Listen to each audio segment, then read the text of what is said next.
This is WGN Television 9 in Chicago, your Chicago Cubs and White Sox baseball station.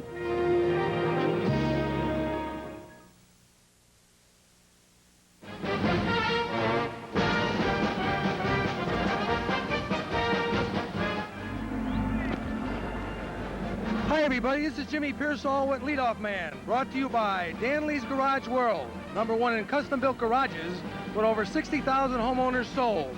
Open Saturdays and Sundays till 5, open daily noon till 8 p.m.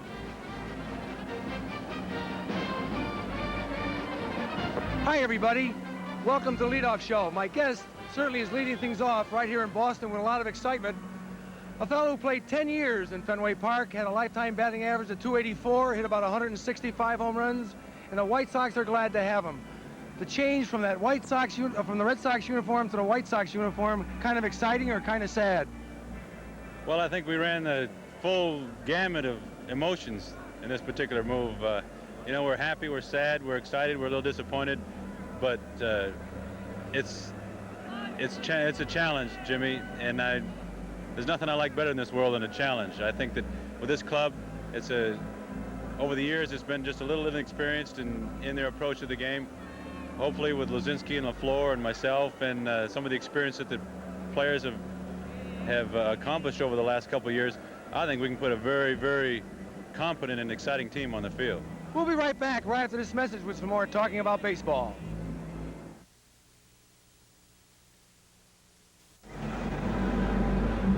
Jimmy Pearsall back at Fenway Park for opening day with the temperature 70 degrees, not a cloud in the sky. Carlton, Fisk, have you ever seen an opening day like this before? In New England, it's tough to get an opening day like this, Jimmy. Usually it's about 35 degrees and the wind's blowing about 30 miles an hour, so it makes it really uncomfortable. But do you have long underwear on today? Yes, I do. Why? Well, you never know in New England. You figure if you don't like the weather, just wait a minute and it'll change. But I think it's going to be a great day for the people to watch a game. It's going to be a great day for the players to play. Your opinion of this team, now you've had a chance to do a lot of catching, you've seen maybe not all the pitches or received them. What kind of a team do you think we're going to have? I think we're going to have an exciting team. I think we're going to have a team that can compete, too. And I'm... When you say exciting, you mean be able to come from behind? I think we're going to be able to show the people that the Chicago White Sox know how to play the game. I think we can hit and run, we can steal a base, we can score runs. I think our pitching staff can pitch well enough to keep us in any ball game all year long. And I think, more importantly, that element of never giving up, of coming from behind, and just knowing that we are competent, that we are competitors, and we're definitely going to be contenders. Your impression of our starting staff now, do you like to have them shake off pitches, or do you like to have them go along with you because you know the hitters? Well, I don't think it's important for myself personally to care whether a pitcher shakes me off or not. I call a ball game. Huh? No, I think if I call a ball game and things are working out pretty well, then the pitcher's going to go with me. Now, if he wants to shake me off and has maybe a little bit of an idea on what he wants to do, I don't mind that at all, as long as he's got an idea and he's got a purpose that he wants to achieve out there. You know, we had trouble with picking off runners or holding runners on. Will you remind a pitcher an awful lot about what's going on in a ball game so they give you a better shot at the guy running? I think that's part of my job, to make him fully aware of the situation that he's in. Whether it be he's coasting along with a 5-0 lead, a pitcher can be in just as much trouble then if he doesn't think about it as he can if he's got a man on first and third and one out in a tie ball game. So I think that my job back there is to make him fully aware of the situation he's in, and just for me to remind him not to lose his aggressiveness out there. You know, you're going to hit third with Luzinski hitting behind you. I got to believe you're going to get a few pitches that you didn't get last year. Well, I know last year, throughout the course of the year, I had a lot more breaking balls thrown to me than ever before. I hit fifth and sixth last year. Hitting third this year with guys like LaFleur on base, and when he's on and I come up, he's always a threat. So you might see a few more fastballs. With the guys like Luzinski hitting behind me, they're not going to want to walk me to get to him. So I think it's with LaFleur and myself and Luzinski and Bainsey, of course. Talking about Bainsey, I have to be impressed with Bainsey this spring. What about you? Bainsey's always impressed me. Boy. You know, even he only ended up hitting .255 last year, which is a little unbelievable when I looked at the final stats, because he always wore us out when I played for the Red Sox. But I do believe that he he's one of the young Improved super talents of the game. Bernazard at second base was another guy that I really was happy to see the way he played in spring training and hit well. And don't forget, he can run well too. Yes, he can. He can run well. If he can catch the ball, he can play every day for this team. And I think that Tony La Russa's happy that we've improved ourselves in that area. I think too that Cruz being hurt though might give Allman a shot, and he's an experienced infielder, might be able to play a lot. He's got experience, and not just at shortstop. He's played a little bit of third base, some second base, and if the need be, he could play first base. So I think he can play all the infield positions, and him being that versatile is going to make him very valuable to this team. Are you scared today? No, I'm not scared. I've just got about 8,000 butterflies running around in my stomach, but it's going to be strange. All right, we'll be right back right after these messages. I'm sorry to keep you any longer. Thank you very much. I love you. Let me just Jimmy Pearsall back at Fenway Park. Almost game time on opening day. And Carlton Fisk, lots of good luck. Get a home run the first time up. Well, I just hope that we can come out here a winner today. We're looking forward to an exciting ball game. Okay, we got a Rolex watch for you. Thank you very much. Thank you very much, Jimmy. For being a guest on the pregame show, Carlton Fisk will receive a Tudor watch by Rolex from Henry K. Jewelers, 547 North Michigan Avenue, or the third level of the Water Tower Place. The leadoff man show is a presentation of WGN Sports.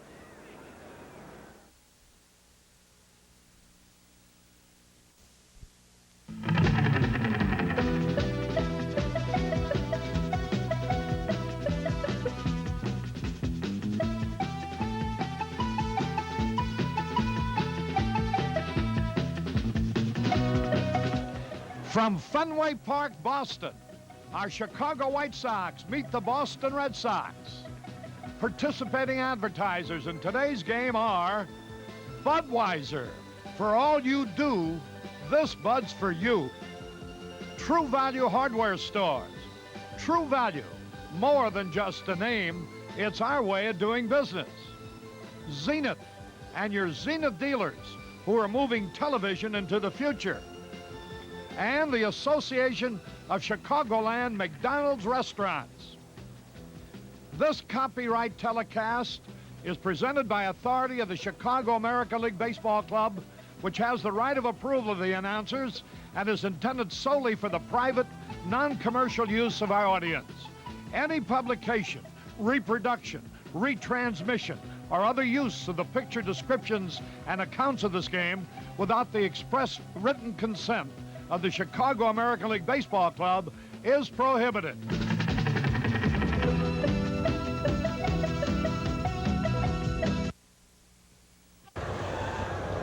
It's a beautiful day for baseball. Hello again, everybody.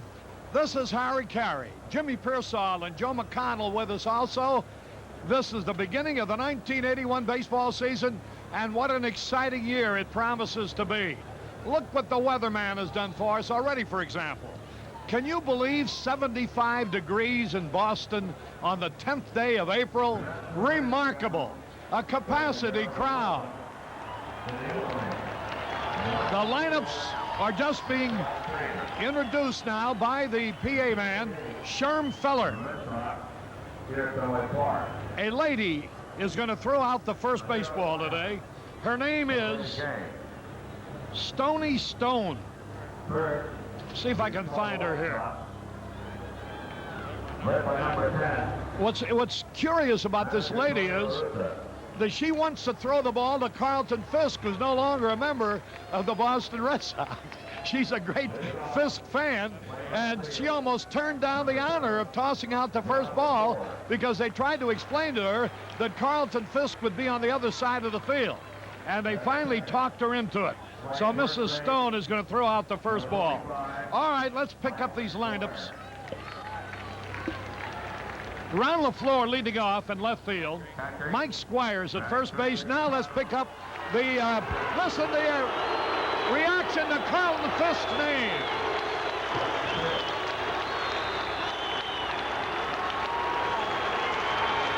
Tony La Russa, Ron LaFleur, Mike Squires, Carlton Fisk, and I'm happy to report, as you hear, You might detect a fan or two, but he's getting a standing ovation.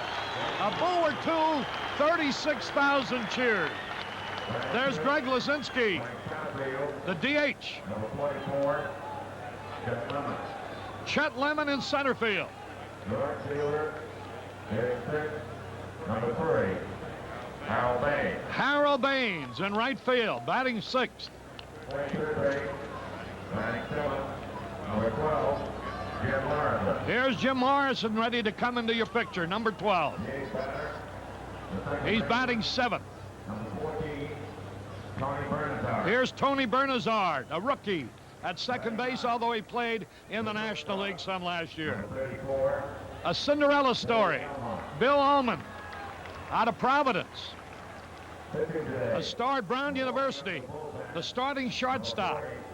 Britt Burns. Ullman just shaking hands with his teammates. There he is. Players and coaches. Britt Burns will be the starting pitcher. The rest of the coaches and players are being introduced en masse. There are the Chicago White Sox.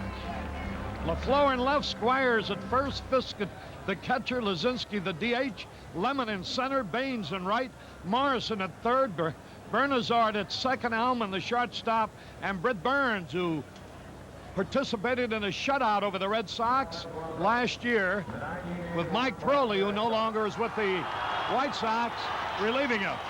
Now the Boston Red Sox, listen.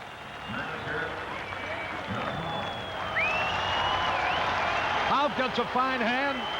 This is something different already. Whenever Zimmer was introduced, he'd get booed. Ralph Houck is being cheered by this entire crowd.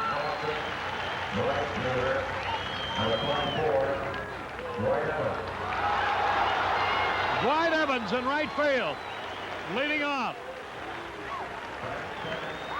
Second base, number 11, Dave Stapleton. Dave Stapleton, a rookie last year, starting his first full year at second base. His first appearance here in the Red Sox uniform, number 26, Joe Rudy. Joe Rudy in left field.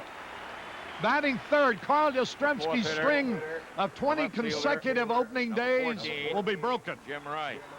Here's Jim Rice in left field. Yastrzemski's had back spasms Batting fifth, in number tracks in the 5, last 2 days. Tony Perez. At first base, their big RBI man, Tony Perez. Batting 6th, and also appearing in a Red Sox uniform. Lansford, Carney Lansford, playing for the first time as a member of the Red Sox. At third base, batting sixth. At shortstop, the 7th hitter, number 18, Glenn Hoffman. Glenn Hoffman will be the shortstop. His father, Ed, will sing the national anthem in a couple of minutes. Number 39. Filling the shoes of Carlton Fisk. Gary Allenson, the catcher. In center field, the brother-in-law of Carlton Fisk, 3-year absence. Batting 9. Rick Miller. And the pitcher getting ready out in the bullpen, Dennis Eckersley, who last year won 12, lost 14.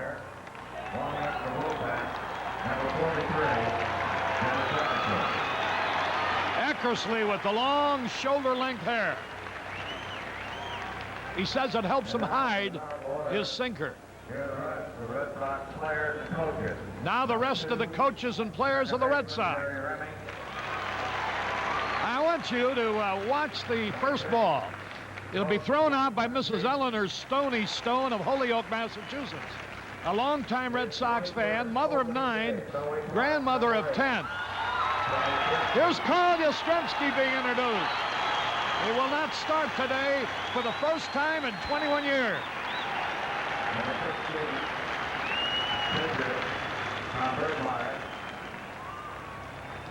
Tom Bergmeyer being introduced. The reason I'm making special mention of Mrs. Stone, be interesting to see if she tries to throw the ball all the way over to the White Sox dugout to Carlton Fisk. That's what she expressed the desire to do. They're introducing all of the individual players of the Red Sox. here in the Red Sox uniform, pitcher Mark Clear. Mark Clear acquired from the Angels. Number 28 is first. Fenway opening day pitcher Steve Crawford. Steve Crawford, a rookie right-hander. Number 30, pitcher John Tudor. John Tudor, another rookie, although he's up with him a while last year. Tommy Harper. Here's Tommy Harper, who'll be coaching first base. Number 33, still recovering from elbow surgery, Coach Walter Herniak. Walt Herniak, another one of their coaches. Number 34, in the bullpen, right field, returning from Fenway Park, Chicago Lee Stang. Lee Stang, a Chicago boy out in the bullpen, their bullpen coach. Third base coach Eddie Yost. Number 37, outfielder, Gary Hancock. Gary Hancock, who you might see later on in this game. An outfielder, good left-hand hitter. The Red Sox uniform, pitcher Frank Canana.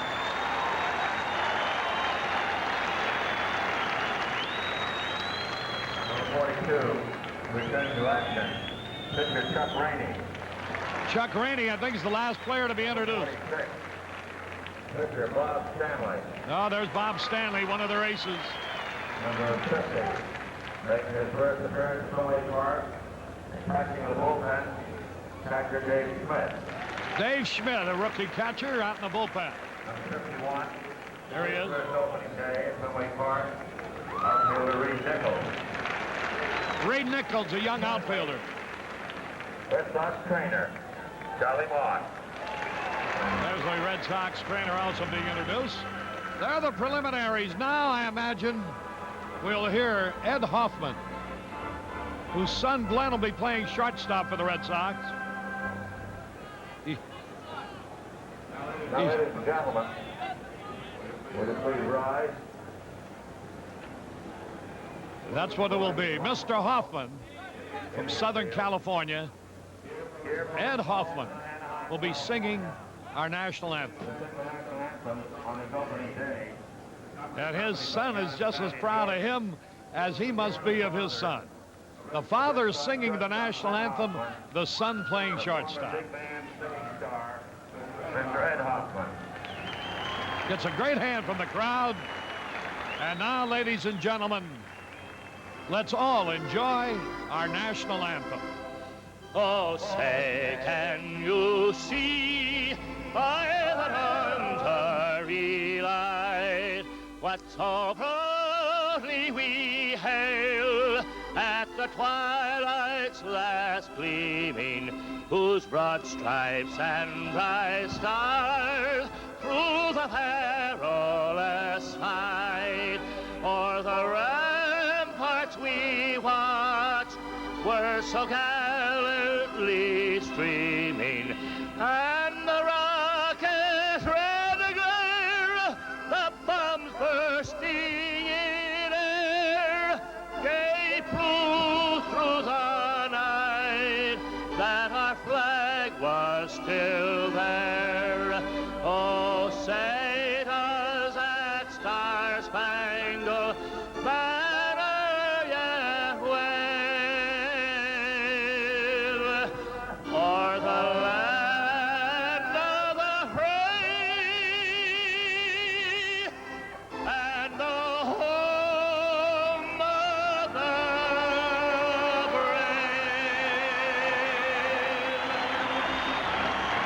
And the crowd, and arousing. There's his son congratulating him, Glenn Hoffman. His dad, Ed Hoffman, just sang our national anthem. And now Mrs. Stone is going to throw out that first baseball. Mother 9, grandmother of 10.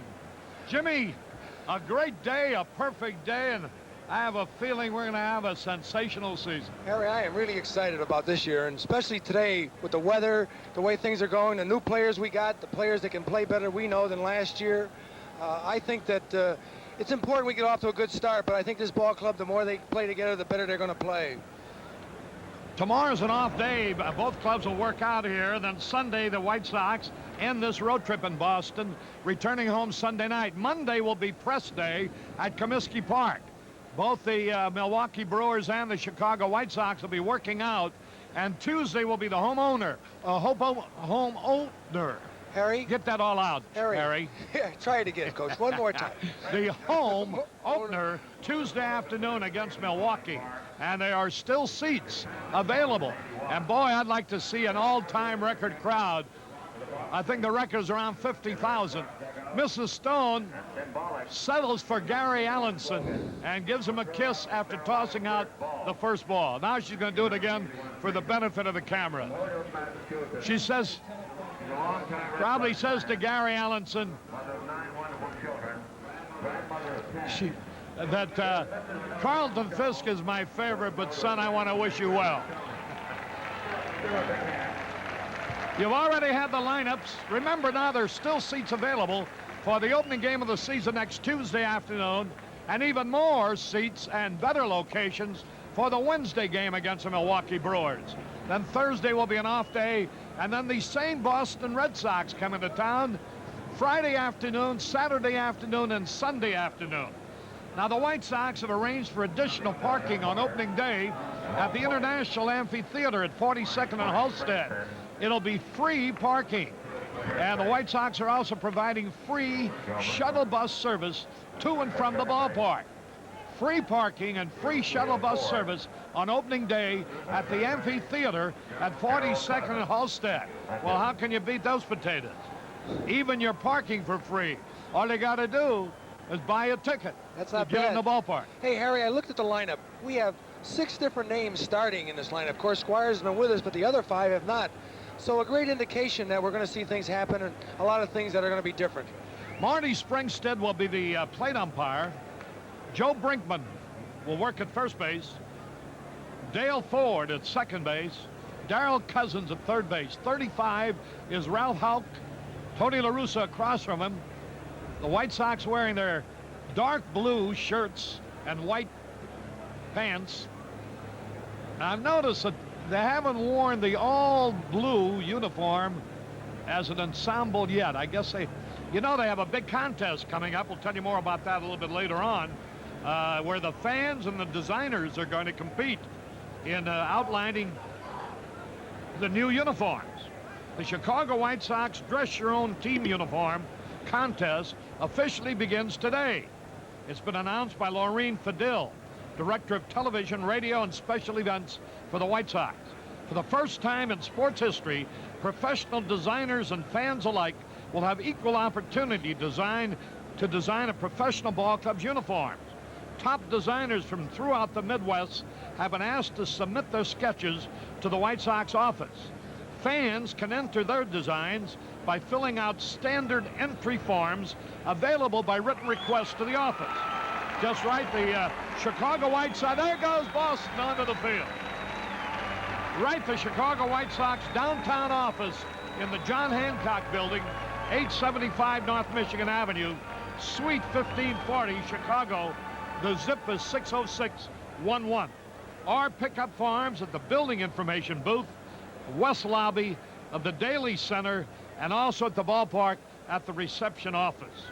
A preliminary panel of judges comprised of leading sports and fashion authorities will select 6 finalists from all the designs submitted the evening of Tuesday, May the 12th. Judging will take place in 2 categories: designs submitted by professional designers and designs submitted by fans, with 3 finalists to be chosen in each category.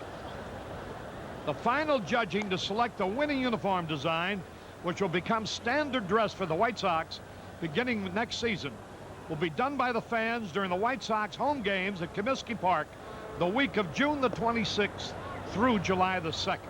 The 6 finalist designs will be made up into actual uniforms and displayed at Comiskey Park. Ballot boxes will be located at all exits to the ballpark and near the refreshment stands.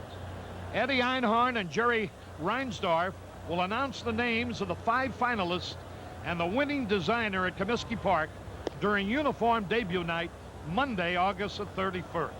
Now, the winner will receive an all-expense-paid trip to the 1981 World Series and 2 tickets to all White Sox home games for the '82 season. And the runner-ups will receive a trip to the 1982 White Sox spring training in Sarasota, Florida. Airfare and all accommodations included. Deadline for all entries is Thursday, May the 7th. For further information, call Margie Korshak or Iris Krasnow at Margie Korshak Associates. The phone number is 751-2121. And with that out of the way, play ball. Harry, Dennis Eckersley, boy, what a year he had last year for him. The first losing season, he was 12-14, but overall, he's 89-64. And against the White Sox overall, he has won 6 and lost 4. Last year, he was 2-1. He's tough. He struck out lifetime 900 batters and only walked 340, so he can be awfully tough. All right, here we go. The first pitch of the season. Round LaFleur in the batter's box. Fastball low inside. LaFleur, who had 257 last year with 4 homers, 39 runs batted in. That was at Montreal. Eckersley swung and he missed.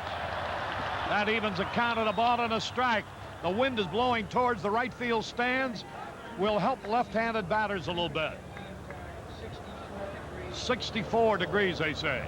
Swung and he missed the sinking fastball. Eckersley is real tough on right-handers. He comes sidearm, underarm. He kicks that leg high. He's hard to pick up. Left-handers have pretty good luck, but right-handers chase him a lot because they're not used to following that kind of a pitch. Ron LaFleur, who hasn't seen Dennis Eckersley for a couple of years. There you see Old Glory starch towards right field. Slider missed outside. 2 balls, 2 strikes. Boy, he has kept everything away from LaFleur. Certainly has. And watch that catcher, Allison. He really gets down low because he wants him to keep that ball down and outside. 2-2 pitch. Line drive, base hit. That's a way to start the season. LaFleur battled him hard, went to 2-2, and drilled a single into right. Boy, and he is really tough. Eckersley has a terrible move to first base, Harry, so we might see some action here right away. Well, as soon as LaFleur gets on, the ball game starts. Well, we want to welcome our producer here, Dick Flanders, who used to work with us a few years back. Been away, enjoying all the luxuries of studio work the past couple of years. Now we got him out here where the real people are. And Harry, he hollered at me all day. Here's a throw to first, the runner back. And we're so tickled to death to have a chance to send our White Sox telecast your way by way of one of the great stations of the world, the Superstation Channel 9. Dan Picara, great White Sox fan. Jack Jacobson. Harry, you know they call him Coach over there? Yeah, well, we call everybody Coach. So sure. We'll get along with him, all right. Sure. Jake Finley, the old Northwestern basketball flash. Joe Antella. Squires is going to try to pull if he can. Here's the pitch. Strike call. Runner on at first base. Ron LaFleur, who last year stole 97 bases in the National League. You know, he's been bothered with a hamstring pull, so he might not be going. I have a feeling he'll go. All right. Now the stretch. Eckersley ready. There's a throw. Hey, he draws a bad throw. He'll wind up at second base. And now had he been heading the other way, they would have given him third. But since he's going back towards first, they'll only give him the 1 base. You know, you said the right thing when you said the game starts when he gets on first base. He creates a lot of errors, and that's what he's going to do. Watch this move now. He doesn't have a good move. And I don't see he throws quickly, but he doesn't have a good one. He throws it a little bit wide, but it looks like... Hey, that would have been a close play. Looked like he should have caught that ball. Yeah. All right, we have a runner at second base. Nobody out. That play is ruled an error on Eckersley. Here's Squires now. Low outside. It's even more important now for him to hit the ball to the first base side, because if he does, we'll have a runner at third, only 1 out. He's changed his delivery to left-handers. Lee Stang, the pitching coach for Boston, has got him shortening up on his pitching arm and just trying to flip it up there inside. Squires takes a strike in the outside corner. Well, on Channel 9 this year, both the Cubs and the White Sox. I'm sure no other television station in the country can do that. 2 strikes and a ball. Come on, Spanky. They won't know where to write their letters. The pitch on the way. Outside, ball 2. Well, that was the count when LaFleur singled to right. 2 balls, 2 strikes. You won't see LaFleur try to steal third with a left-hander up there, especially with nobody out. One of our good friends, Ed Smith, Ted Martin, Ron Norman, all that gang down in Sarasota are watching down there today. 2-2 pitch. I got it, Jimmy. I got it. Oh, right in the boot. You can come out from under the Boy, Harry, that poor lady over there lost her glasses. Boy, I'd have caught that 20 years ago. Well, nobody ever said coming into the ballpark and sitting in the special VIP suites was safe. I want to tell you right now, Harry, that lady's scared. She wants to go home. Looking at Jews would frighten her. There's Tony La Russa, the young manager of the White Sox. 2 balls, 2 strikes. The pitch. Right back to the pitcher. Oh, they could have trapped him at second. But LaFleur gets back. Eckersley was afraid of maybe LaFleur duking him, as it were. See, no matter if LaFleur's got a bad leg, he knows that he's going to scare a lot of people. As Carlton Fisk comes to the plate. Listen to the reaction. Some boos, mostly cheers.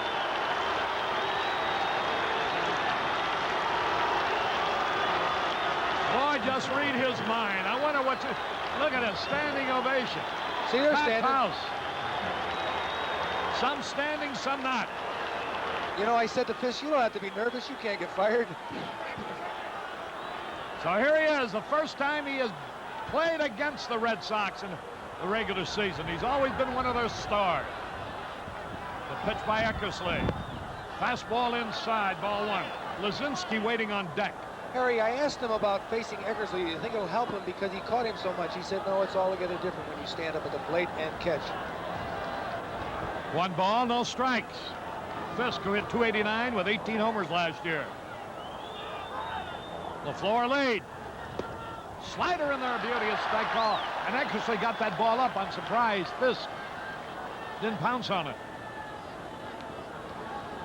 Lazinski was really putting on a show in batting practice. Yesterday and again today. He's on deck. White Sox would like to get out in front. They bunch Fisk in center field. The pitch. Swung, and he fouled tip. He had a good cut. Harry, you're right. He's keeping that ball up. That was a fastball that time that stayed up there. If he keeps doing that with the way the wind's blowing, he'll have to hit one out of here. Joe Carneo coordinating our telecast back in Chicago. There's another old friend who worked with us for several years. I miss him, Harry, doing my score sheet. 2 strikes and a ball. It's about time you work for a living. Long lead by LaFleur. He goes. Swung on a bouncing ball. Oh, I guess he couldn't take it with 2 strikes. He's an easy out at first base. LaFleur had third base stolen. He certainly did. Very easy. He didn't show any occasion that his leg was bothering him then. But I think that Fisk was a little bit fooled at that pitch. He got a fastball, a previous one. That time he got a high breaking ball, and he was way out in front. Here is Greg Lazinski now with a runner at third, 2 out. Eckersley got both Squires and Fisk to tap back to the mound. Squires unable to advance the man. Here's the stretch, the pitch. Swings, and he fouls it back. Who do you think had the highest batting average against the Red Sox last year? Jim Morrison? The guy who isn't playing today, Lamar Johnson. 440 he is. Runner at third base, 2 out. The pitch. He didn't mean to swing. The ball hits his bat, dribbles foul. He's in the hole, strike 2. Harry, a great power hitter like Lazinski really will have trouble with Eckersley because he hasn't seen him before. He's got a different motion, and he's also got great stuff. Greg Lazinski batting in the American League for the first time in his life. 2 strikes and nothing. The delivery. Slider barely missed outside. Harry, you notice how he stands way up in front of the plate? He doesn't stand deep in the box. He stands away so he can get that sinker or breaking ball before it breaks. 2 strikes and a ball. Strike him out! Sinker. Boy, a great exhibition of pitching by Dennis Eckersley. And it is no runs, 1 hit, 1 error, 1 left. We go to the bottom of the first, no score.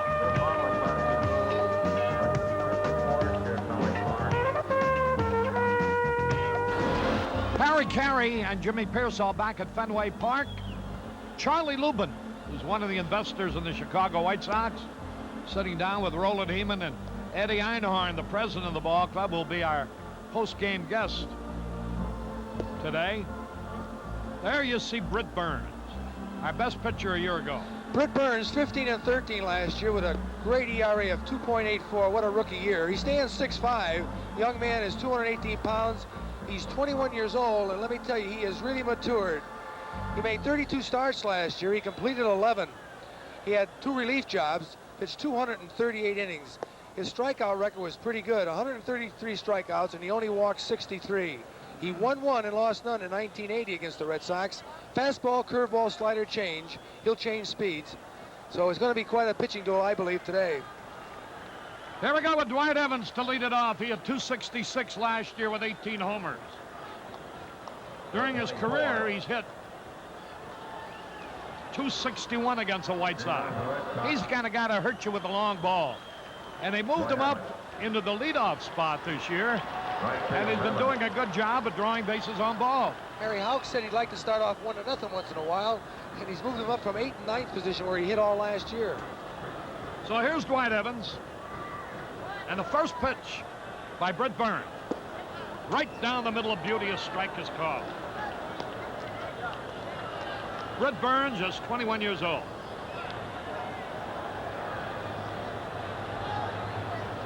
Now the delivery. That evens the count, a ball and a strike.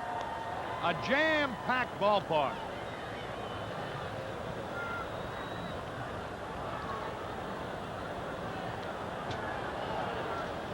Straight away they play Evans. Curve a little high, ball 2. Better get that pitch down, young man. He'll hit it up in the net. Burns walks off the rubber. You notice before he went to his mouth, he made sure he was off the mound.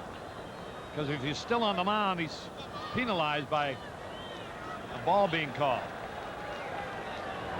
Fouled it back. He's evened up 2-2. They're giving him a lot of left field. In left center field now is LaFleur. Straight away and over towards right center is Lemon, and Baines is playing straight away. And as Harry says, he can hit this ball out of right field because he's strong. There's the old major, Ralph Houck, for years manager of the Yankees, then other clubs, now with the Red Sox. 2-2 pitch. Ball 3. Come on, don't walk the leadoff man. 3 balls, 2 strikes. When you got to lay the ball in there, it's right down Evans's alley. 3-2 pitch. Fouled it back and out of play. Boy, he's showing you how much stuff he's got. With a 3-2 count, Evans couldn't even pull that ball, so it must be really moving away and down. Holy cow, it's great to start another season. Can't beat the fun at the old park, huh, Coach? I'll say you can't, especially under perfect weather conditions. 3 balls, 2 strikes. Big pitch. Popped it up. He ought to be taken care of. Squires in foul territory. 1 away. Evans fouls to Squires. Squires had his glasses on, but didn't put them down. He didn't need them. Sometimes you put the glasses down, you don't need it. It will hurt your vision. Well, the White Sox a year ago lost to Baltimore 5-3 in their opener at home. And I was kidding Steve Trout, who was the loser in that game. I said, well, another opening day, and you're already 1 game ahead of a year ago. Because there's no way you can lose this game unless he relieves. Here now is Dave Stapleton, who is keeping a great second baseman on the bench because Stapleton's a right-handed hitter against Burns. Jerry Remy not playing. Curve a dandy, a strike call. I don't know, Coach. He's getting it high strike. Yeah. He better get that ball down. His fastball is really alive.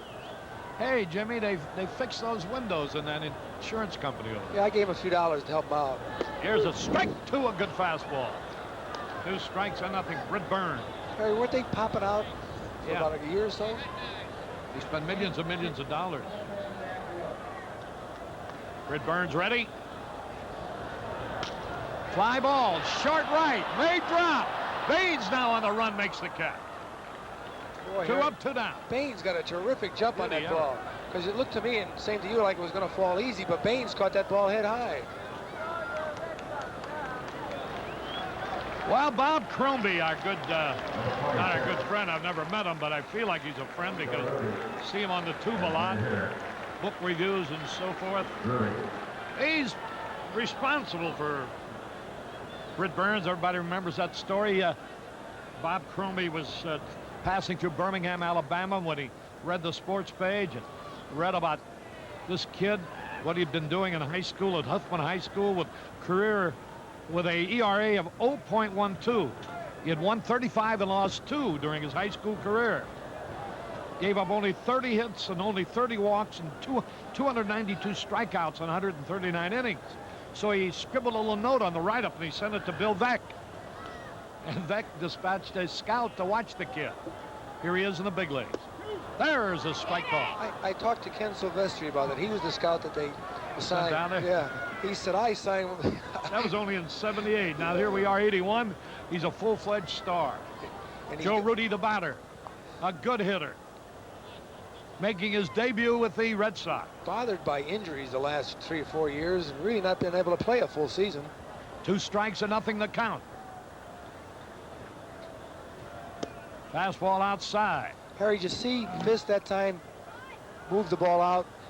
That's good catching, boy. I like to see a catcher move around. I like Rudy's batting stance.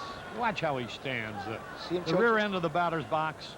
Hey, young players now. See him choke up with 2 strikes on him. He don't go way down the end of the bat. He's just trying to protect the plate now.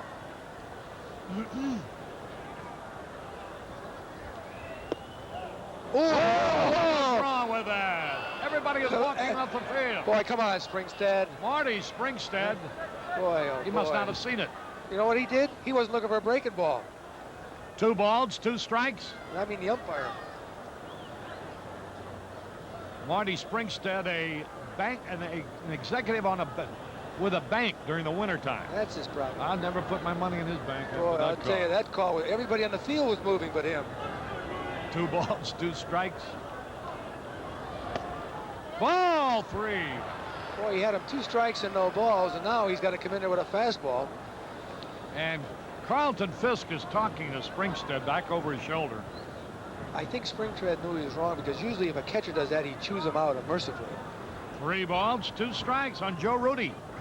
Be careful, don't groove one to this guy.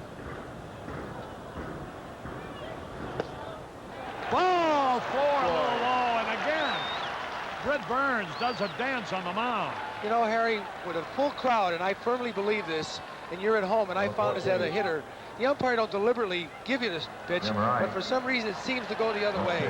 Watch the replay on that pitch. Right. Well, might have been a little low, just barely. There's Jim Rice. Hit .294 last year with 24 homers and 86 ribbies, and they said he had a terrible year. He had a broken hand, didn't he? Yeah. Slices it foul into the mezzanine box seats. I got to believe if I'm the center fielder right now, and the way this ballpark is anyways, you might as well play over in right center because Burnsy's turning that ball over and they're fouling to the right. If you play in left center, if the ball's hit hard, you ain't going to catch it anyways. 1 strike and nothing. Jim Rice. Is he strong? Don't make a mistake. Curveball a little bit inside. Rice, you know, several times, has broken the bat while swinging it before he even hits the ball. The snap of his wrist. That's how strong he is. He's already hit 196 homers in about 6 years. Change of pace high. Jim, remember Jim Gentile? Yeah. I used to see him swing at a pitch and he'd backlash himself and break his bat on his back. So he has averaged about better than 30 homers a year for 6 years.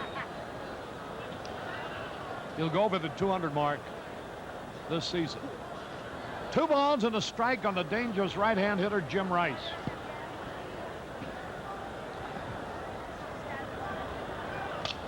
There's a broken bat. Base hit. A runner will go to third. Baines up with the ball. Runners at first and third, 2 out. Rice busted his bat as he singled to right. All this action is caused by the umpire missing that 3rd strike. And as I said, he's thrown the ball hard, Burns, and broke that bat on an inside pitch. Now watch this pitch.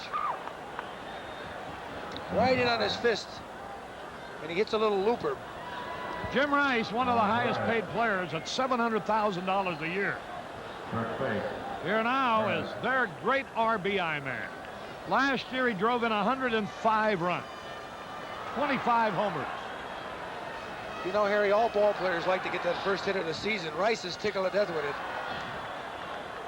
Here's a dangerous right-hand batter now. Runners at first and third. Rudy, the runner at third. Rice at first.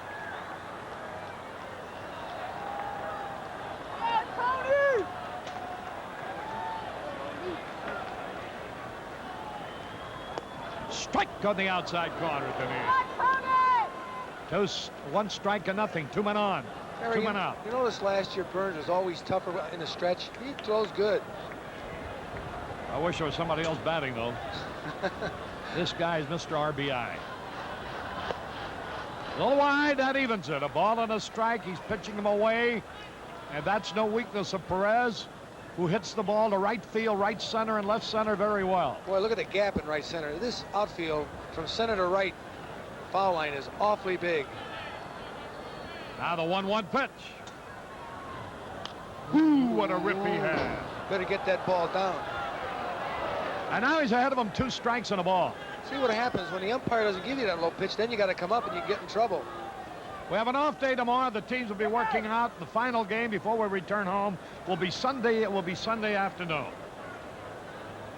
No television Sunday. Our next television will be next Friday afternoon against the Red Sox. There'll be no television of the Tuesday, Wednesday openers. Hey, struck him Bad out. ball. He chased a bad ball. So it is no runs, 1 hit, no errors, 2 left at the end of 1. No score.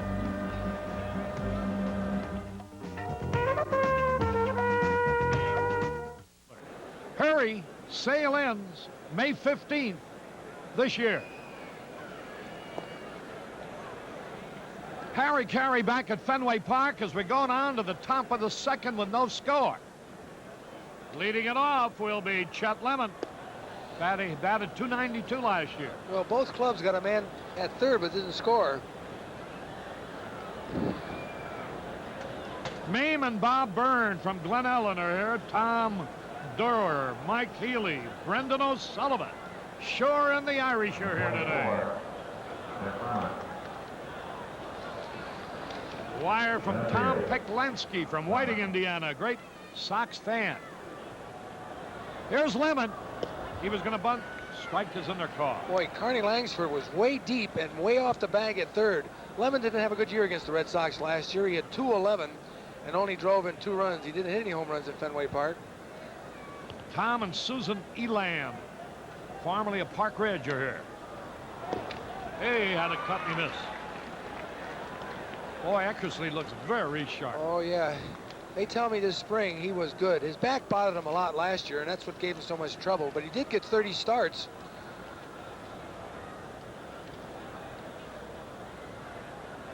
So Lemon is in the hole, 2 strikes and nothing. Just barely missed with a slider. Len Zandro, who's a student, a law student at Boston College, pulling for the White Sox here today. Ooh, hit him. Chet Lemon, who leads the team almost every year in being hit by pitch balls, with a count of 2 strikes and a ball, was hit by a pitch, and we have a leadoff man on again. Watch this ball follow him. The target is inside. Now watch. He turns it over, and it just keeps coming at him. I think it hits him in the leg, inside leg. Yes, it did, his right leg. They're looking at his arm. I thought it hit his leg. Putting on his glove. Herman Schneider comes out. Look at this svelte-like figure of Herman Schneider. Remember how heavy he was last year? He went on a terrific diet, and he's lost 65 pounds. Boy, he is amazing. He does a lot of jogging, too. On the plane, you know how you eat that junk all the time? But he doesn't seem as funny as he used to be. No, he's very I think serious. He lost his sense of humor now. But he wants to say hello to his wife, and he'll be home Sunday night. He's a great fellow, Yes, and a wonderful trainer, and he does have a great sense of humor, a likable young man. And Harry, the big thing he gets is the respect of the players. here's Harold Baines. Bainesy hit .255 as a rookie last year with 13 homers. Here's a guy who's liable to pull that ball into the corner. Lemon the runner at first, nobody out. Eckersley ready. He's shorting up as if to bunt. The ball pops out of the catcher's glove. Lemon cannot advance. Harry, you were here watching batting practice yesterday. I think Baines put on a show as good as you can to hit the ball over the right field fence. He hit it out here about 15 times. And it is... How about Lazinski? Yeah, but I mean, it's 380 and 420. It's only 300 feet down that line. Yeah, but look how high that fence is. I hit him out of here. I'm talking about what this kid Look out, Chet. Lazinski could hit him out of here with a fungo, you know. He could blow it out of here. That's right. Eckersley ready. Strike called over the outside corner. Eckersley getting good location with most of his pitches. Baines in spring training hit the ball to left field a lot. In fact, he hit a home run over the left field fence about 400 feet on a line in Sarasota. 2 strikes and a ball. He's in the hole. There's a long drive, but it's foul. Woo. Deep in the right field. Hit the roof. Against the facade. It's a roof. That's the facade of the roof. That's a sexy name, huh, Harry? No, that's the edge. Oh, the edge. That I panel. see. Okay. Now, if it's on top of the roof. But I'll tell you what, he hit it. He hit it a mile. But it's still a foul ball, no matter what you call it. 2 strikes and a ball. Ooh, he had a good cut. But he fouled it back. He was really pulling that pitch. It was a little bit inside, and his bat was well out in front. Harry, what I've noticed about him in spring training, he is steady up at the plate. Last year, he'd move around a lot with his hands. Now he just stands there steady and swings right from where he's standing. Now watch how steady he is. The pitch. High pop fly. That's going to stay in play. The shortstop, Hoffman, the wind blowing it, and everybody is safe. They misplayed the ball. Hoffman thought he was under it, and the wind was blowing it the other way, and it dropped in short left for a hit. Runners at first and second, and nobody out, and it's an ill wind that doesn't blow somebody some good. Well, watch this. He starts over for it, and well, you see now, he's going to go as hard as he can to the line, but now the ball starts to blow back, and he's nowhere near it. Watch this. You know, Harry, they talk about this and that. When you lose a Burleson who knows his ballpark like a back of his hand, and you lose a Lynn in center field and a Fisk, you got to believe you are really hurting. Boy, you got to give Lemon a lot of credit, too. A lot of times on a routine pop fly that everybody assumes is going to be caught, the runner doesn't go very far down the line. Just holds up at first base. Oh. There's the ball. What a lousy bunt. And pop to the pitcher, Eckersley. Oh, man. Well, Harry, you know, Jim last year did a terrific job bunting. He had something like 13 out of 15 bunt hits and could lay the ball down. He just got a tough pitch up and in and didn't take it. So now we have 1 out, runners at first and second, and here's Tony Bernazard making his American League debut. On that other play on the bloop hit by Baines that Hoffman lost in the sun or misplayed in the wind or whatever, Lemon went almost all the way down to second base, and thus he was able to reach there without a force play being made. Bernazard, who hit .224 from Montreal last year. Had a great spring, hit over 340. The delivery. Over the outside corner to knee, a strike call. A left-handed batter has got to look for that ball away. If he throws it inside, he generally moves him away from the plate. He's a switch hitter batting left-handed against Eckersley. Strike call. Boy, Burns couldn't get that pitch. Look at Bernazard. He's talking to him about it a little bit. But you're on the road, son. Swing that bat. 2 strikes and nothing. Runners at first and second.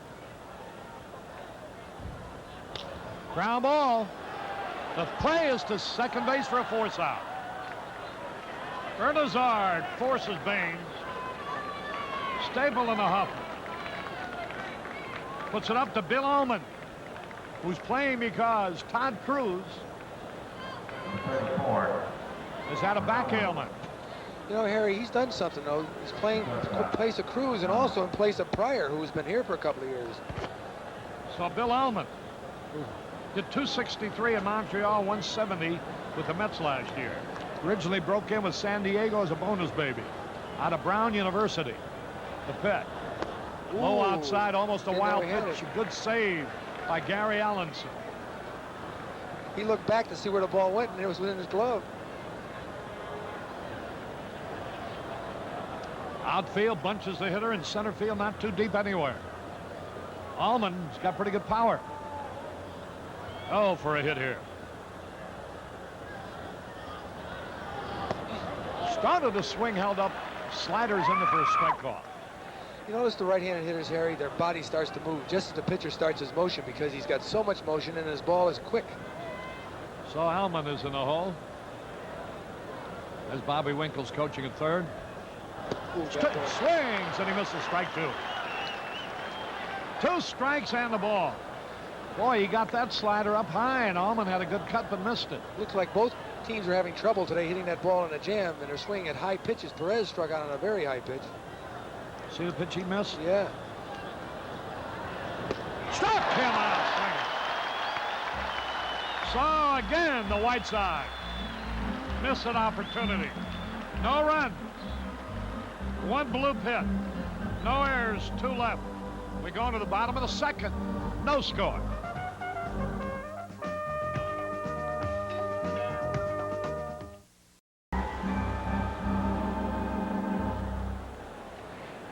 Harry Caray back at Fenway as we go down to the bottom of the second. The Red Sox avoided trouble.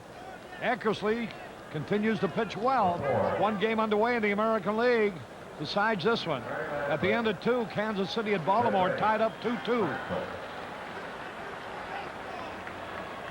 Here's Carney Lansford making his debut with the Red Sox. Slow curve foul down the right field line. Harry, I predict that this young man will do very well in Fenway Park. He is a good hitter. He hits the ball a lot to right center. When you throw him breaking stuff, he'll pull it. But he's the kind of a hitter that just looks to hit the ball where it's pitched. You got to pitch him down. He had 15 homers for the Angels last year with 80 runs batted in.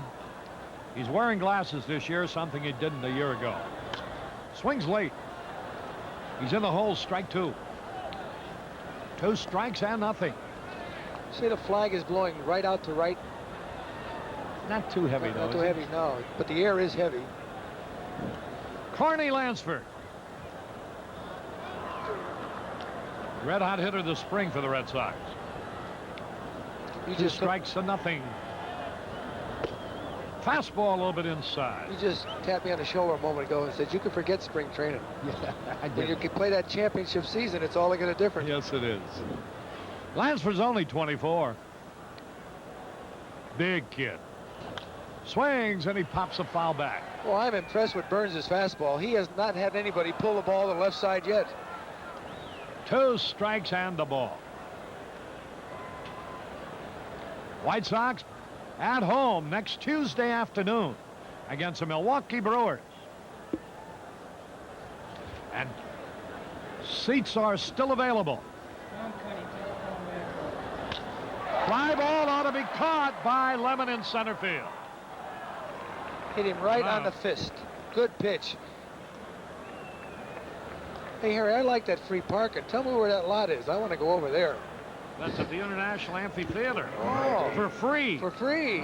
All you do, go over there at 42nd and Halstead on opening day, park your car for free, and then get a free bus ride over to the ballpark. And then when you return, you do the same thing. It doesn't cost you a nickel. Maybe you and I can get a concession over there. Here's the pitch, and it's a little high to Glenn Hoffman. He hit 285 last season. His dad sang the national anthem. This young man has got a big role with his ball club, and he's played third. But he's originally a shortstop. Strike call. That ball handcuffed Fisk.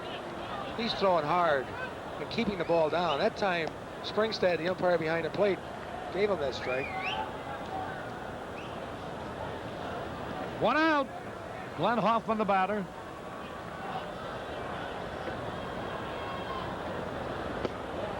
Fastball barely missed outside. You know, you wonder right now, though, if Burns throwing so hard so early, will he have anything later? Well, that's what bullpens are for. I guess so, yeah. But I'm just curious to see. Let's see how far he can go with this kind of stuff. He's throwing hard. Strike 2 called over the outside corner. As you would say, Harry, he's young, he's good looking. He's single. He's still single. That makes him smarter than a lot of people I know. Boy, Harry, that's the truest thing you've ever said to me.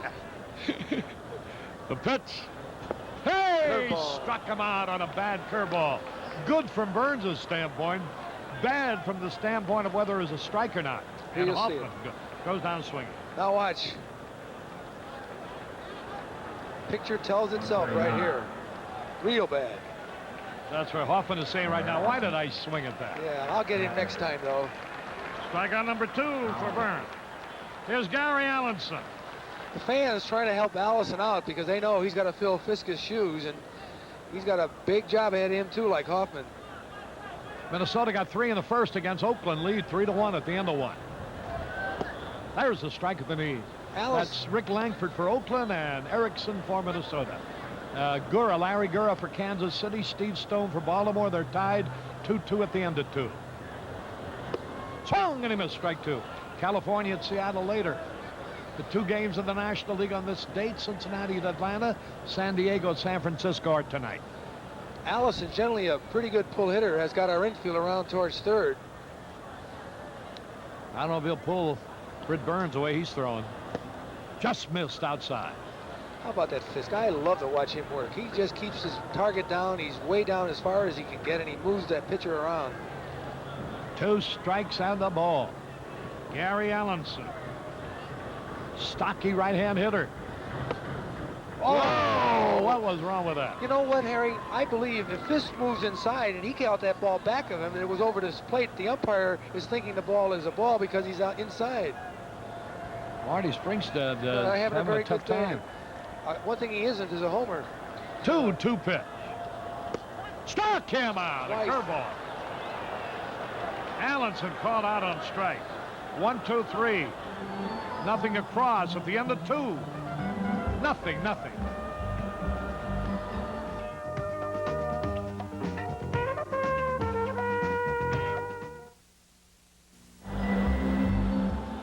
Harry Caray and Jimmy Pearsall at Fenway Park, Boston. The first 2 innings beautifully pitched. Dennis Eckersley for the Red Sox. Britt Burns for the White Sox. And the emphasis has been on the pitching. The White Sox have had the better chances to score. They had the first 2 men on with nobody out in the second inning after getting man to second with nobody out in the first, but weren't able to score. Key play in that second inning, Morrison trying to sacrifice the men along, popped the ball to Eckersley in the air, and the next 2 men were out easy. You know, you might say, well, what's the difference if he did pop the bunt up? The next 2 guys didn't do anything. But you don't know what would have happened if there were runners at second and third and that pitcher's has a little more pressure on him. That's it right there. A lot of times I hear that saying, you know, or if a guy says, suppose the guy gets a base hit and the next guy doesn't do this, and then the guy gets, you never know. The pitcher's the guy with the pressure. He's the guy, when there's men on second and third, that thinks differently. So we go down to the top of the 3rd inning, and here's Ron LaFleur, who started the season with a base hit to right. Ooh, almost got hit. Sinking fastball low. LaFleur, with 2 strikes, got that base hit. He looked terrible on 2 breaking balls and then hit a fastball away from the right field for a base hit. Now Eckersley's pitch. Good fastball on the outside corner, breaking fastball. Well, I'm glad I'm hitting Eckersley up here. I think he is tough on right-handers. A ball and a strike, the pitch. Strike 2 over the inside corner. And LaFleur doesn't like that call. Springstead, you are really inconsistent. I think he'd like to retire, Springstead. This game is very boring to him. 2 strikes on the ball. Stop. Came out swinging. That's the 3rd strikeout for Eckersley. Here you'll see it right here. Good breaking ball. Right outside, a slider. Swung over the top of it. Might have been a ball. Here's Mike Squires. Squires is up in the 1st inning with a runner at second and nobody out. He wanted to pull the ball, but he tapped it back to the pitcher, and LaFleur had to hold it second. If he's going to hit second, Harry. There's a high pop foul being chased. Allenson on the run. Oh, we can't make the play. Made a good effort. I think he felt he was too close to the dugout, but he wasn't that close. Now watch this play. You see, Jimmy, Squires isn't really a pull hitter. No, you can't. He can't hit second. No way he can hit second because even if he's going to hit there, then he's got to learn to drag, especially against a tough pitcher. He is not a pull hitter. He's a left center, left field hitter.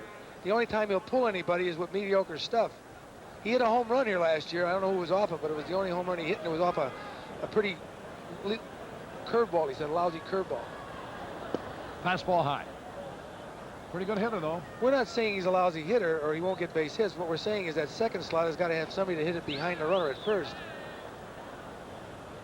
A ball and a strike. Inside and high. This is WGN, Television 9, Chicago, America's #1 sports station. You bet your life. Boy, am I glad to be employed by Channel 9. Yeah, all your ex-wives can hear you now. They can see me now.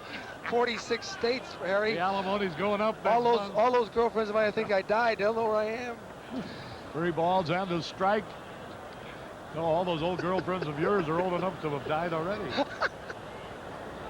High pop foul. I got it, Jimmy. Don't worry about it. I almost had it, Harry. Hey, I could have had it with the net. Sure, where's the net? Hey, with the net. We should have the portable net around. Well, I had that well judged, Harry. Look through the sunglasses and everything. 3 balls, 2 strikes. Hey, I heard all about that sensational catch you made in the old. You didn't know that, Harry, huh? Sure, I knew about it. How could I help but know about it? You only told me 110 times. You can catch it. You can catch it on a competitor network. Ball 4, that's the first walk. Here's Fisk now. Come on, Pudge, hit one out of here. Harry, we worked a lot on getting good leads in spring training with Davey Nelson, and I noticed it's going to help our club. We may see a few guys get picked off, but I think it's going to keep us more alert. And, of course, Pinson at first base is more alert as a first base coach, too. He was a great ball player. Oh, boy, one of the greatest. And so when he tells these young guys something, they got to listen. He's got the credentials. Here's the pitch. A little bit inside. Carlton Fisk. With this, the way he bends over the plate, most pitchers in the league try to pitch him in. But they better not make a mistake and get it out over the plate. He likes breaking stuff. I got to say he's a breaking ball hitter with that kind of a stance. Now Eckersley's pitch. Oh, right in there. Fisk, 33 years old, broke in with the Red Sox in '71. Fisk started spring training rather late, but seemed to be coming around his last 5 games, and there's his son right there. He runs the team now, that youngster. That's inside. 2 balls and a strike, 1 out, 1 on. We're in the 3rd inning. No score. Boy, he went down that right field line, and he'll score. Mike Squire's a pretty good base runner. Carlton Fisk looking at Bobby Winkles. There goes the runner. Popped it up. Now let's see what happens. Hey, it might drop again. It does. They butcher the play up. Here's a runner trying from 3rd. Oh, he's out. Hoffman recovered the ball. Boy, that's terrible base running. No excuse for that, Harry. You got to wait until that ball is caught so you don't get much of a jump. You got to be moving on a ball like that may fall in down the line. Watch this now. The wind again gives the 3rd baseman, who is new here, and the shortstop new playing. Now watch what happens. Carney Langsford gives up on the ball. Now watch. Here comes Rice. He should catch the ball, and it bounces off his glove. Right there. But Hoffman, give him credit. He hustles to his feet. Yes, He's does. looking for the ball. Now watch the pitcher, I believe, takes this ball and tags him out easy. He's out by a mile. By a mile is That's right. terrible base running. And he did that in Florida, too, Harry. They got to get some heads-up base running. Here's Lazinski. He swings and he fouls it back. Boy, we have 2 breaks in this ball game and have not taken advantage of one yet. Lazinski, the batter, a runner at first, 2 out.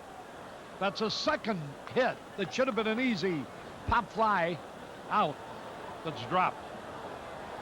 So the White Sox have 3 hits, but 2 of them have been pop flies.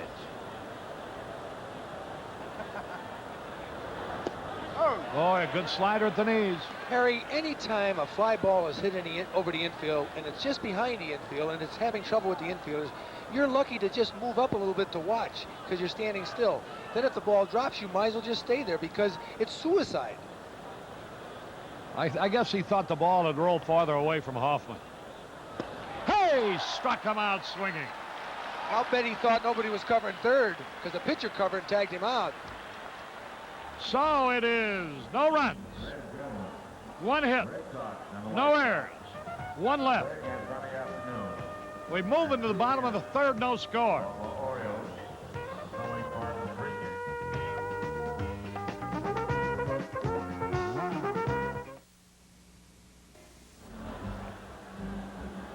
Caray back at Fenway Park as we go down to the bottom of the third with no score. The White Sox have had some opportunities, but haven't been able to capitalize on them. Harry, that throw to third base. Okay. There's Charlie Lubin, one of the investors. Next to him to his right, that's Eddie Einhorn and Laureen Fadil, sitting there in front row, right next to the White Sox dugout. Charlie Lubin, old Mr. Cheesecake. He used to own Sara Lee and sold them for millions and millions and millions. I enjoyed their product, didn't you? I think they sold out to Consolidated Food. Here's Rick Miller to lead it off. He's talking to his brother-in-law, Carlton Fisk, who's catching for the White Sox. Tell him what's coming? No, sir. Here's the pitch. Probably doesn't even like him. Hey, I got to correct that play at third base. Carney Langsford took that throw and made the tag. He got back in a hurry. I think Squires must have seen Hoffman on the grass and figured he wouldn't get up in time because he was out such a wide margin. It really made him look bad. Rick Miller. Whatever it is, we're not hitting anymore.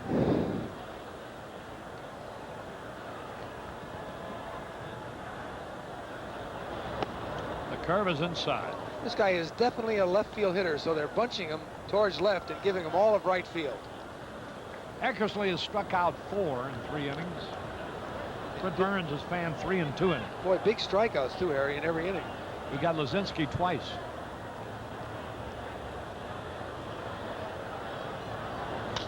There's a high pop fly. Let's see what happens on this one. Hey, they let the ball drop. Somebody should have caught it.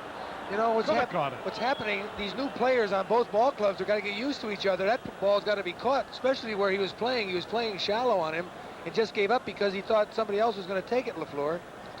And Bill Allman thought LaFleur would catch it. It's opening day, and I think everybody's got the jitters.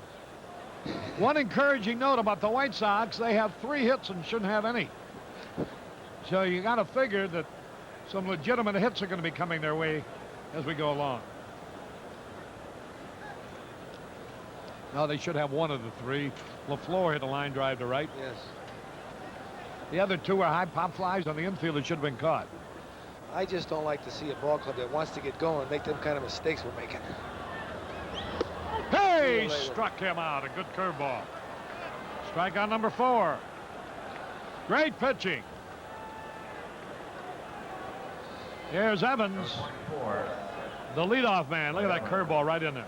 Look at Harry. They had 1, 2, 3, 4, 5, 6, 7, 8, 9 hitters so far, and nobody's hit the ball on the left side off of Burns. Here's Dwight Evans, 1 out. Eddie Einhorn is the president of the Chicago White Sox, and he's a general partner along with Jerry Reinsdorf, who's the chairman of the board. There's a line drive, right field. Baines coming over. Nice Makes jump. the catch nicely, just like plucking cherry. Boy, I want to tell you, that ball was hit like a rope, hooking away. And Baines, who I said in spring training, showed me that he has really improved. And I think it's maturity, Harry, more than anything else. Well, you know, he was force-fed last year. We didn't have anybody, and they brought him up a year or 2 before he should have been up. He's only 21 years old, 22 now, Baines. Remember the first game against Baltimore? He dropped 2 balls. No, he's frightened to death. 2 men are out. Here's Dave Stapleton. All game in the 3rd.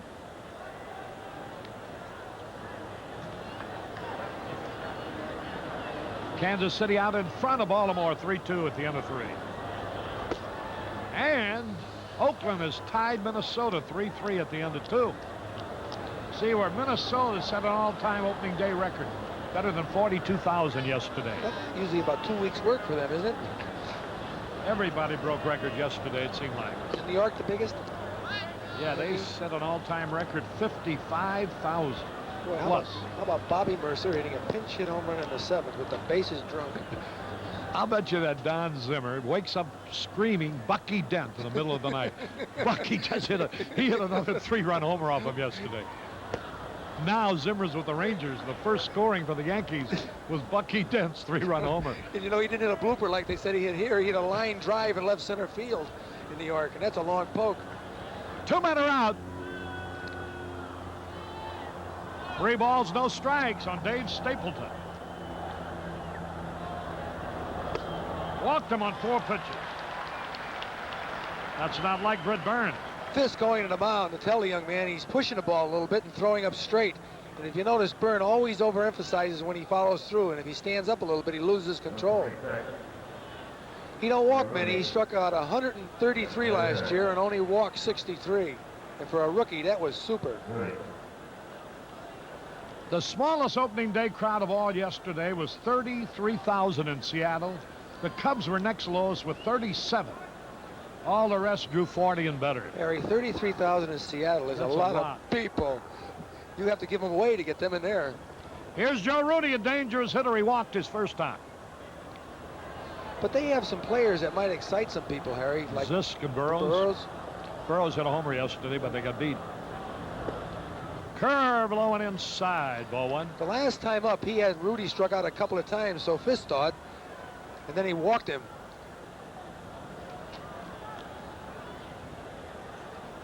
Then Rice singled to right on a broken bat hit, but he struck out Perez to get out of the inning. Remember that uniform designing contest that's just gotten underway? Harry, I want to see you in one of those designing uniforms. I'm going to be one of the judges. No, I want to see you wear it. Oh, I did that already. Did There's you really? a strike call. Last year, Phil Risotto wore one for the Yankees, and Jack Buck for the Cardinals, and me for the White Sox. All designed by named designers, Halston, De La Renta, or something like that. Where'd you do that, in New York? In New York, yeah. What, did they have a pouch for you? I noticed one thing, they had those loose pants, you know. Oh, really? Clam diggers. Oh. Just like the White Sox usually.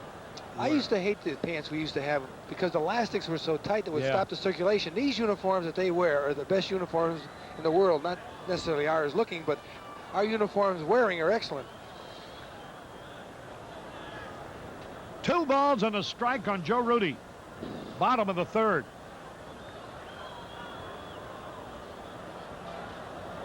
Ooh, Hey, good hook. And he missed. He was way out in front on that.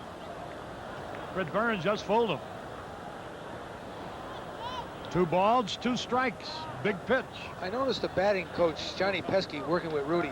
You know, usually a veteran doesn't like to be bothered, but I noticed he listened to everything he said to try to pick up something that might help him. 2 balls, 2 strikes.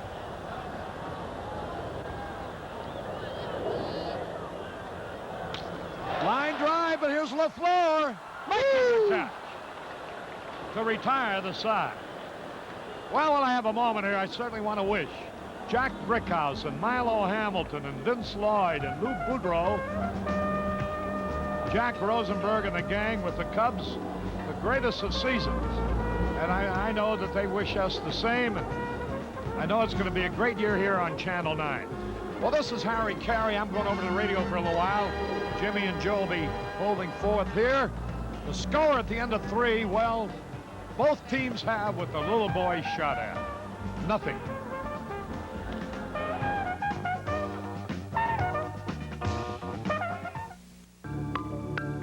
Noble Showcase Network presents Agatha Christie's The 7 Dials Mystery, starring Cheryl Campbell and Sir John Gielgud, hosted by Peter Ustinov.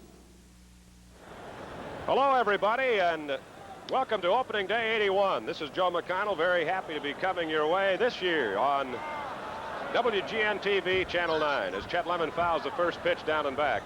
No score. We're in the top of the 4th inning. the White Sox have been helped out a little bit by the elements here. A couple of pop flies that dropped in safely to shallow left field for hits, but they've not been able to score. Chet Lemon, his first time up, was hit by a pitch. Strike, a beauty on the outside corner. 0-2. Eckersley will really challenge that right-handed batter, and particularly a hitter like Chet Lemon, Jimmy, who crowds the plate anyway. If he's going to throw him a fastball, he's going to throw it inside. And then he wants him to chase that bad breaking ball. And something about the fans right now are a little bit mad about something. But Lemon can hit it out of here. He has never hit a home run against the Red Sox in his career. He struck him out and made it look easy. That's 5 strikeouts for Eckersley. Britt Burns has notched 4. I think these two pitchers have got the best stuff they could ever have. They're throwing hard. The first ball pulled off of Burns was the last time up when Rudy had a line drive to left field. Baines, I'll tell you right now, he can do an awful lot with that bat, and he can hit a home run out of this park because the wind is really blowing to right now. He takes the ball up and away. He would have hit one out of here had it not been for the wind earlier because it helped push it foul. Last year he hit a rope right around the foul pole, one of his 2 home runs against the Red Sox his rookie year. Pops this one up foul. Third base side. The wind may keep this one in play, and it does. And this time they handle it, and Lansford makes the catch on the warning track right in front of the Sox dugout. Joe, I got to believe that Connie Langsford, who's been playing in California for a long time, the wind very seldom would blow in Anaheim. Now playing next to a new shortstop for him in Hoffman and a new left fielder, they're a little bit confused with the way the wind blows here, and they really done us a favor, but we have played El Stinko after we've gotten the hit. Jimmy Morrison, who tried to get a bunt down and popped it up to the pitcher, Eckersley, his first time up, and Morrison generally one of the best bunters on the ball club. Had 12 bunt singles last year. Good hard slider, belt high inside corner, 0-1. Eckersley looks razor sharp now. So he tired the first 2 batters here in the top of the 4th. He shows no signs of a bad back. Morrison rolls one out to the shortstop, Hoffman. Glenn throws in time, and the White Sox go down 1-2-3 in the top of the 4th inning. Midway through the 4th here at Fenway Park. No score.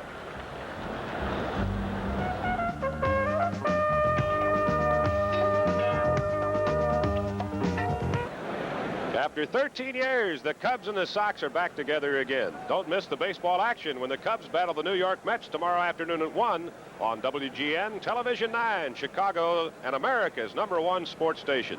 Don't forget our next Sox telecast, our White Sox and the same Boston Red Sox on Friday, April 17th at 1 o'clock. Who is that, Jimmy? I really don't know. He looks like he wore it out. The face. Hey, we got somebody heating up in the Red Sox pen, a left-hander. Is it Tudor? Yeah, Mark Tudor. Wonder if maybe Eckersley isn't stiffening up, stiffening up a bit. I would like that very much. Yes, so would I. Very much, because we got a couple of right-handers sitting down in the dugout would like to hit. John Tudor, a left-hander, heating up in the Red Sox bullpen. Blazinski, if he got the worst break in his life, having to face Eckersley the first 2 times. Here's Mr. Rice leading off the home half of the 4th for the Red Sox. He looped a single to right, the only hit so far off Britt Burns. There's that change-up curve and a beauty. Britt has changed up more today than I've ever seen before, and obviously Fisk is calling the shots here. He obviously knows his ball club very well. He certainly does, and I was talking to him before the game, and he says, if they shake me off, that's all right with me. But he says, I know the hitters pretty well in both legs. Fouled out of play. 2 strikes to count on Rice. Britt has walked 2, and he has fanned 4. And the only time really when he looked like his control might be a bit shaky was late in the previous inning when he walked Stapleton on 4 straight pitches and then got behind Rudy. 0-2 to Jim Rice, who last year did not fare well against the White Sox. He hit only .210 against us. Swing and a miss. He struck him out. You know what he did, Joe? He threw that ball by him and handcuffed him because he had a terrible swing. Maybe they'll show it again. I don't know, but we're just working on a feed. Now watch this. Look at it. Now watch the swing he has at this ball. He does not have a good swing. See it? Up and in. Yeah, funny cut. It fooled him. He had made up his mind to swing. When he saw it was inside, he couldn't change it. Well, that's 5 strikeouts for each pitcher. Here's Perez, who struck out on a high fastball his first time up. Right down the pipe. 0-1. I don't know what he was looking for, but that was belt high, and it split the plate right in half. His fastball, he turns over, and it's awfully tough to pull.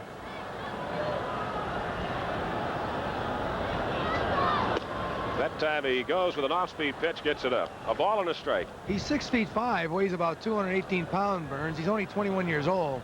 What a year he had last year, 15 and 13. And think how tough he'll be when he grows up. I saw one game they gave him 4 earned runs that would have even made his ERA lower that he shouldn't have had. Another ball up and away. 2-1 to Perez. 1 out, nobody on.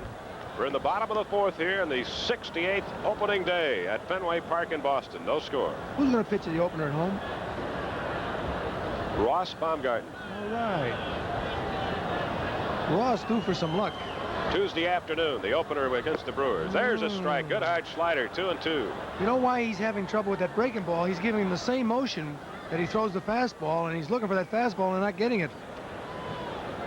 2 balls, 2 strikes. The outfield and the infield deep and around to the left for Perez, expecting him to pull. He feasted on Sox pitching a year ago, hit .439 with 4 home runs against the Chicago White Sox.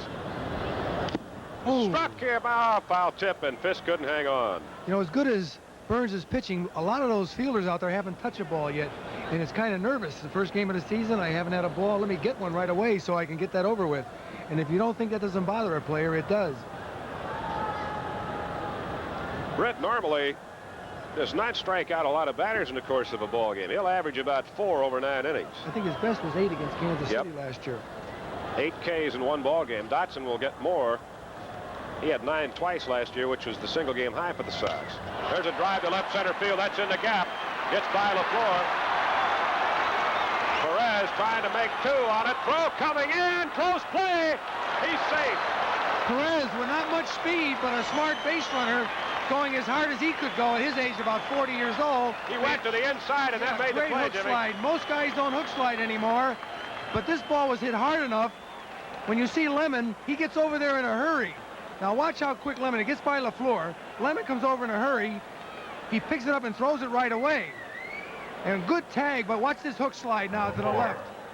The ball was actually there. See, he just couldn't reach him. Yep. Good hook slide. Good try by Bernazard. First extra base hit for either club this year. The Red Sox have their first scoring threat. Perez at second base with 1 out. He had taken 2 curveballs, but that time he hit one. Here's Carney Lansford, who flied to center his first time up in a Red Sox uniform. They're going to like him in Boston. He's an excellent defensive player at third. And he's a good hitter. Great competitor, this kid. He can run down that line. A ball just outside. Lansford ended the spring training schedule down in Winter Haven with a 14-game hitting streak. He had an off year, as most of the Angels did a year ago. Joe, but he's a great young He star. had a shot of cortisone. What did he say it was for? His back or something? I'm not sure. Oh, his shoulder. That's what it was for. Time is called. Ball 1 the count to Lansford. Perez perched on second with a 1-out double here in the bottom of the 4th inning. No score.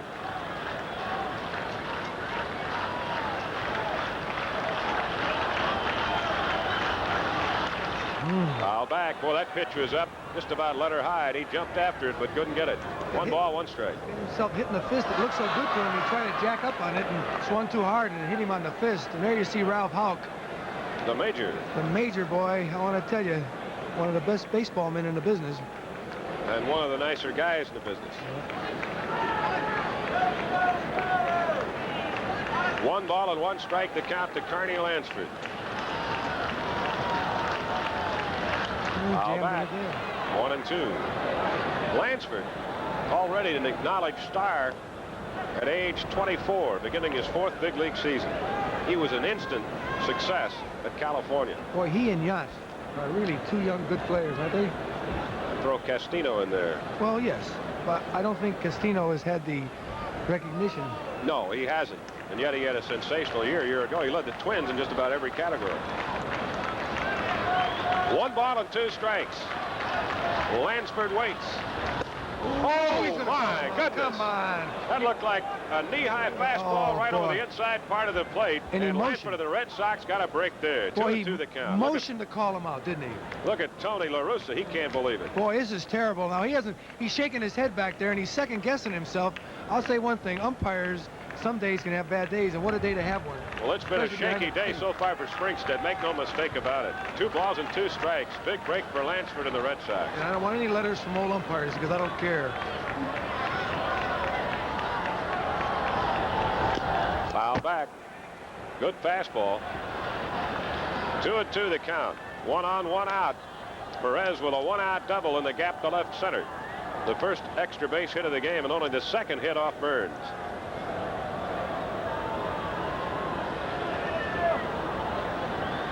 Full house. They are backed up way under the scoreboard in center field. They said 34,000, but may have a few more stuffed in the nooks and crannies of this old ballpark. I always wondered why they didn't put more boxes along that right field line. The 2-2 pitch on the way. Struck him out on a bad ball. That was down and in. And we evened it up as Lansford gave it right back. Standing on a pitch that he needed a 9-iron to hit. What a gutty pitcher Burns is. Now watch this pitch. This pitch is really bad. And watch him swing at this bad pitch. Way down and in. 6 strikeouts for Britt Burns. Boy, he struck Hoffman out on that same pitch. And here's Hoffman again. So far, he's had a rough debut, losing a couple of pop flies in shallow left. Fanning in his only at bat. You know, I thought Rice could have helped him on this one. Yes, the first one in particular. Ooh, don't get it up there. Just inside, ball 1. I'll tell you one thing, I'm such a fan today. I want to win this game so bad I can taste it.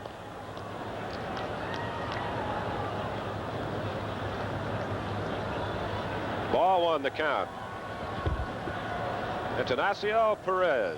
He'll be 39 next month. This is his 17th big league season. He has averaged over 90 RBIs a year and 7 times has driven in over 100. At 105 last year. Slap foul out of play. I think his fastball today has got to be around 92 or 93, watching those right-handers swing at it. Because I know they're not guessing for a breaking ball and swinging. 1 ball and 1 strike. I'm getting the thrill of my life. I'm using Harry's mic. Glenn Hoffman, just 22 years of age. Only played 5 games at shortstop last year. He has got a very large pair of shoes to fill. I feel sorry for him because it is really a tough situation for this young man.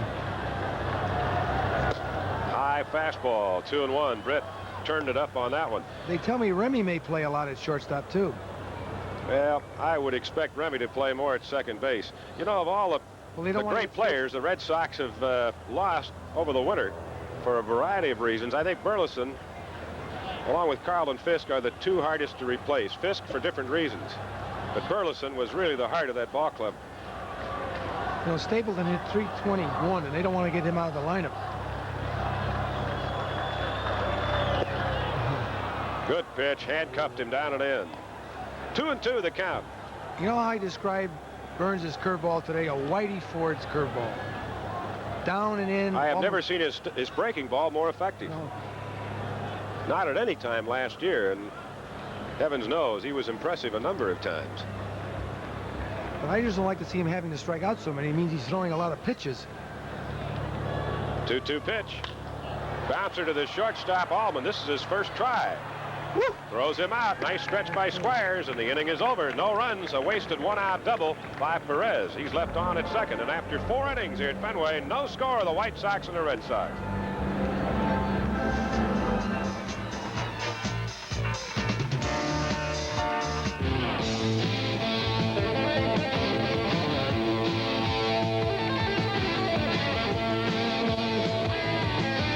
Rock on, Chicago!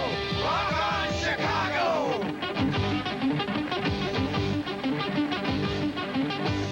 The original.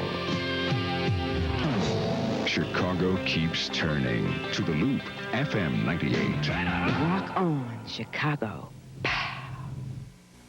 Here at historic Fenway Park on an absolutely picture-perfect day for a baseball opener. Bernazard, Allman, and LaFleur will face Dennis Eckersley. Sox have no runs on 3 hits.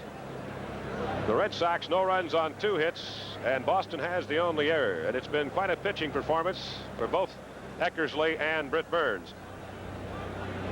There's a look at some of the Red Sox bullpenners. Soupy Campbell, Bill Soupy Campbell, all enjoying the ball game out in the right field bullpen area. Eckersley has allowed 3 hits. He has struck out 5, walked 1, and hit a batter. Here's Bernazard. Tony bounced into a force play from Perez to the shortstop Hoffman, forcing Morrison his first time up, and he swings over the top of that sidearm sinker for a strike. I think that Baines who was forced at second. Bernazard batting left-handed. Foul tips it at home plate. 2 strikes to count.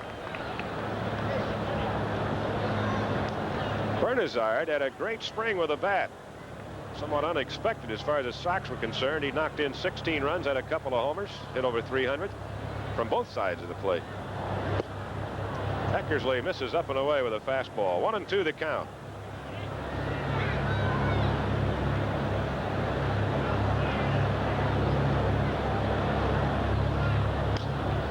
Fouled away on the third base side. 1 ball, 2 strikes. Tony Bernazard leading off the 5th inning for the White Sox.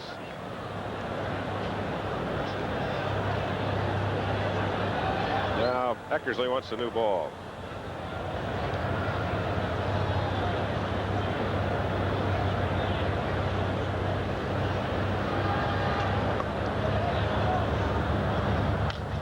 High pop-up. It's Hoffman's ball. It's short. Now they're calling him off, and it's Stapleton who makes the catch directly behind second base, well, in shallow center field, about 50 feet out on the outfield grass. 1 out. Here's Allman, who struck out with 2 on and 2 out in the 2nd inning. Bill Allman. Played with San Diego, Montreal, and the Mets in the National League, and this is his first American League game. Ball 1. Allman, now 28, starting his 5th year in the bigs. Good range, 6 feet 3 inches tall. He bounces one to the third. Sacker Lansford up and throwing. 2 out. They haven't had too many ground balls to the infield today.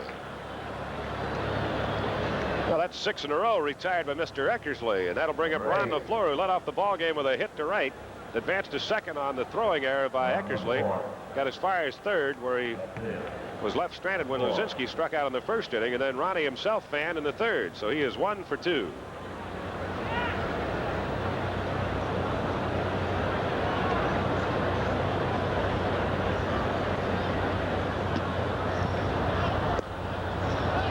Good pitch inside corner, 0-1. The Kansas City Royals, defending Western Division and American League pennant champions, leading Baltimore 3-2 in the 3rd at Baltimore. That's Gura against Stone. LaFleur fouls it away. 2 strikes. The A's tied the Twins with 2 off Roger Erickson in the 2nd, and now they're in the bottom of the 3rd at the Met, tied at 3 apiece. Erickson, not sure who's pitching for Oakland. Mike Norris threw a 5-hitter on opening day yesterday before a record crowd at the Met, 45,000. There's a tap past the mound. Booted by Stapleton. Way too late. He gets the ball to first base. That might be an infield hit. That was a tough chance. He had to charge it and make the perfect play to get LaFleur, who can really fly. Oh, they're giving Stapleton an error. We'll have another look at it. Now that he made the play cleanly, it appeared he probably would have thrown him out. So that's the 2nd Red Sox error of the ball game. Now let's see if they send LaFleur. Eckersley really worked on him in the 1st inning until he threw one away. Squires is up. Spanky bounced back to the mound in the 1st. Finally worked a pass, a walk off Eckersley in the 3rd. And then was thrown out trying to go from 1st to 3rd on Baines' pop fly single. LaFleur's got a big lead. There he goes. The pitch out is called for. Throw to second. Not in time. The first steal of the year. That was a close play.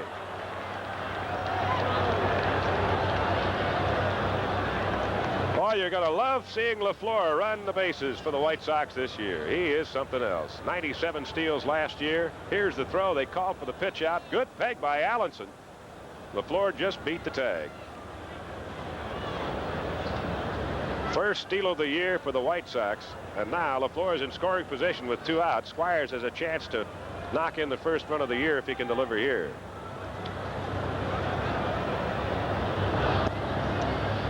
Ball 2, just off the outside corner at the knees. Carlton Fisk on deck. 2-0 the count to Mike Squires, who had a sensational spring. Not only did he field with his normal brilliance, but he also hit over 400. That pitch is low and inside, almost untied his shoelace. 3-0.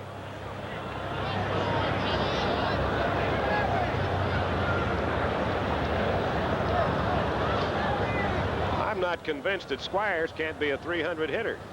He makes good contact. As a hitter, he's a lot like the Cubs' former second baseman, Glenn Becker. There's a knee-high strike, 3-1. He'll move the ball around. He'll have to give himself up a few times for LaFleur. But generally, he's going to have plenty of opportunity to swing the bat on his own behalf. And if he can equal his average of a year ago or hit higher, he'll drive in a lot of runs, even in that number 2 position, because LaFleur is going to be in scoring position a lot of the time. 3-1 the count.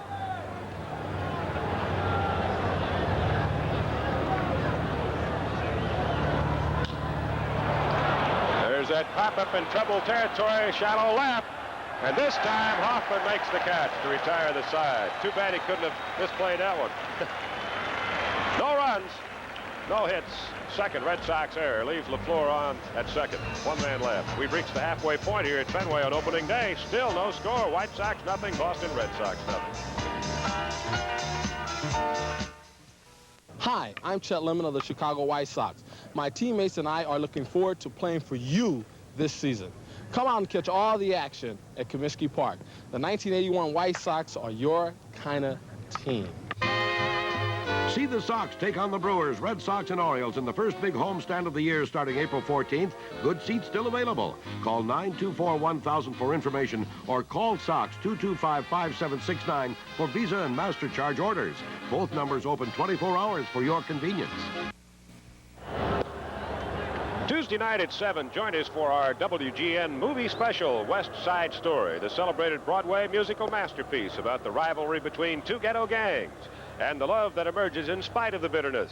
Natalie Wood, Richard Bamer, Rita Moreno, and George Chakiris star in Part 1 of West Side Story, Tuesday night at 7, right here on Channel 9.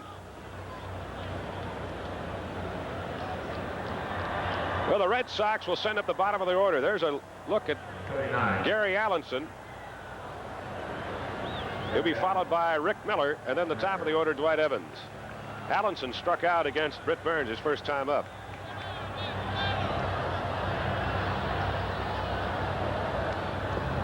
There's a beauty. Off-speed curveball dropped right over at the knees. Never at any time last year did Britt Burns have the breaking stuff that he has today and the off-speed deliveries. Up and away, a ball, 1-1.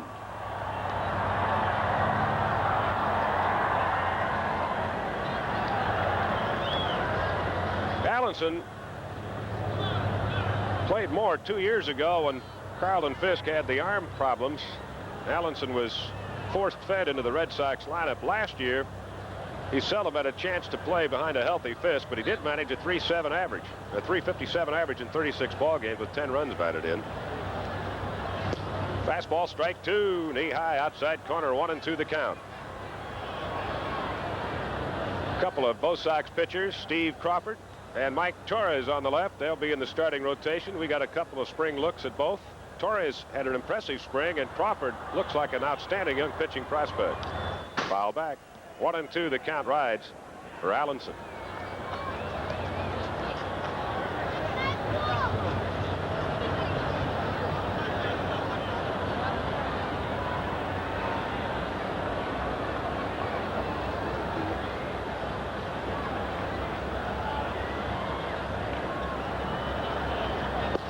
Inside, he missed it. 2-2 the count. Carl Yastrzemski, 41 years of age, missing his first opener in 21 years today with a bad back. They'll work on him again tomorrow to hopefully get him ready for the second game here on Sunday afternoon. 2-2 pitch. Struck him out on a changeup curve, and Allenson waved at it. He was so far out in front of that pitch, he was on the wrong foot. Another look. That's 7 strikeout for Britt Burns, and that matches his big league high. And we've got 1 down here in the 5th inning. 1 strikeout ball game against Kansas City last year.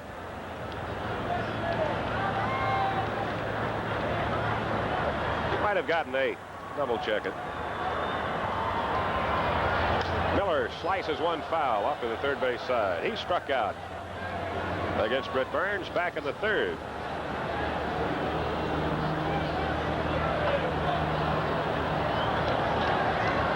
Britt had 133 strikeouts last year, tops on the Sox staff, but then of course he was tops in several categories. Innings pitched, complete games, victories with 15, and he had the 3rd lowest earned run average as a rookie in the American League at 2.84. Up and in that time. 1-1 the count.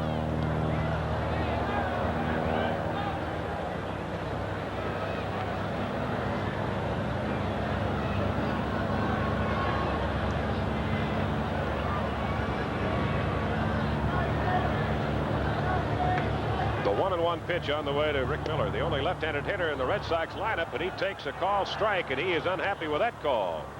Just a bit under the belt, inside corner. 1 ball, 2 strikes. Burns has been masterfully moving the ball around at Carlton Fisk's beck and call today.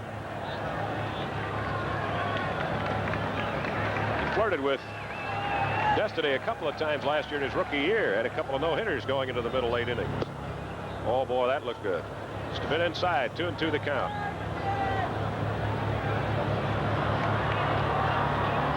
He's 1 off his major league high. He struck out 8 Royals on May 8th at Comiskey Park. And we're only in the 5th inning.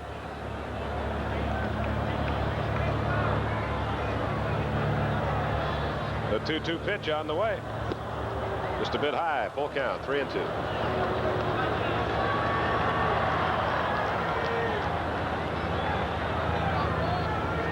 He had 2 full counts in the 1st inning. He walked Rudy after he thought he had him struck out twice. Then he walked Stapleton with 2 out in the 3rd on 4 straight pitches. So now he has a 3-2 count on Rick Miller. Here it comes, the payoff pitch. Slice foul out of play. Still 3-2.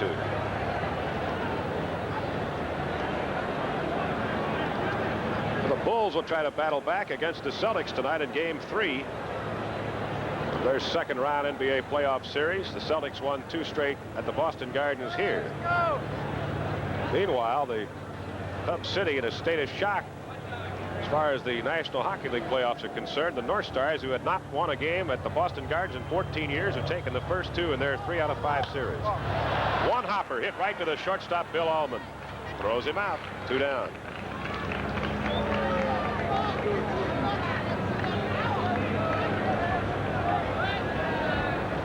Britt Burns, 21 years of age. Now makes his home in Birmingham. He was born in Houston. Here's Dewey Evans. Dewey is fouled out and lined to right.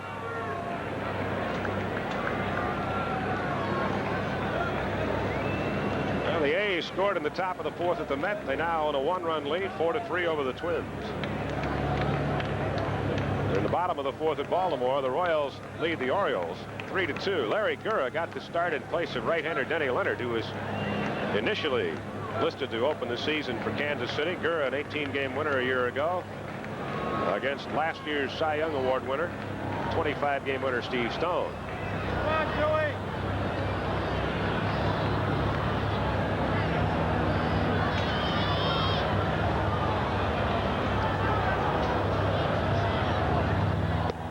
Outside with the off-speed breaking ball. Ball 1.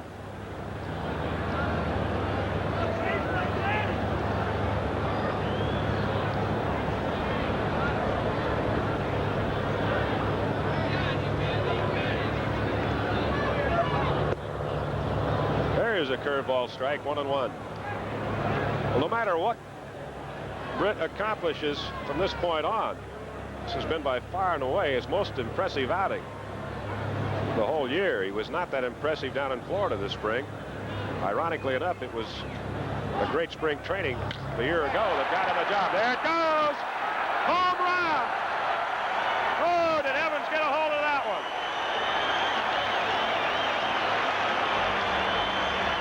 Red Sox lead 1-0. It looked like he golfed the pitch and he hit it 50 feet over the screen.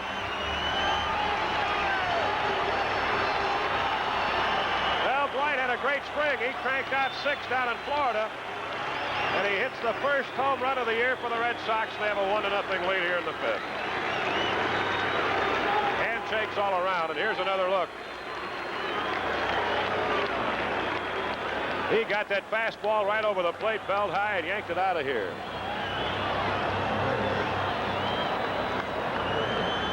That's Evans' 9th career home run against the White Sox. And he has given his teammates a 1-0 lead here in the bottom of the 5th. Here's Dave Stapleton, who is flied to right and walked. He is 0 for 1. Only the 3rd hit surrendered by Britt Burns, and the first run is on the board. Fastball at the knees for a call strike.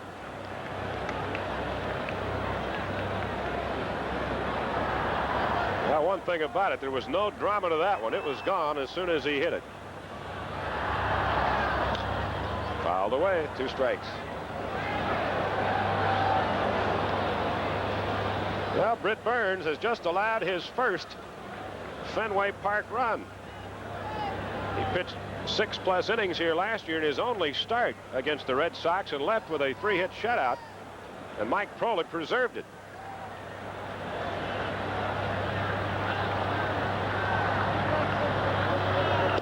Outside of ball, 1-2 the count.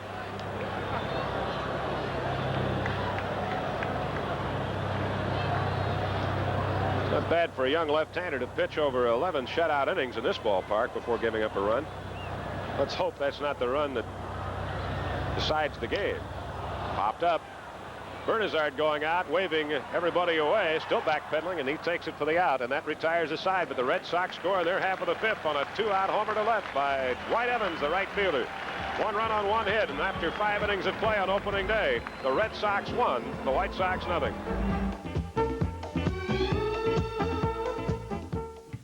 Good afternoon. Here are the top stories at this hour. Governor Thompson has ordered a $200 million budget cut for Illinois in 1982. He wants to fight the effects of a long recession and the highest welfare rate in the state since the Depression of the 30s. The governor also ordered a freeze on equipment purchases, general revenue fund projects, and consultant hiring effective immediately. The Chicago City Council today postponed action on a resolution urging the school board to reject its desegregation plan. That plan has been loudly opposed, and state legislators say money to pay the $26 million plan isn't likely to come from Springfield. A computer system breakdown stopped the Columbia Space Shuttle launch set for this morning at Cape Canaveral. The launch is being postponed now until Sunday at its earliest, and Mount St. Helens erupted steam and ash more than 15,000 feet today, and experts think further minor eruptions are still likely. Chicago's weather, showers this afternoon with a high in the 60s. Tonight, rain again, low in the 50s, and tomorrow, partly sunny, highs in the 70s right now. It's officially 64 degrees at O'Hare Field. That's news. More news today on Channel 9. I'm Mary D. reporting.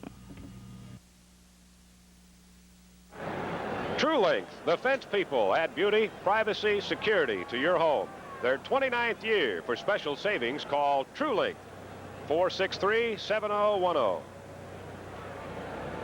Joe McConnell here with you on Channel 9 as we get set for the top of the 6th inning.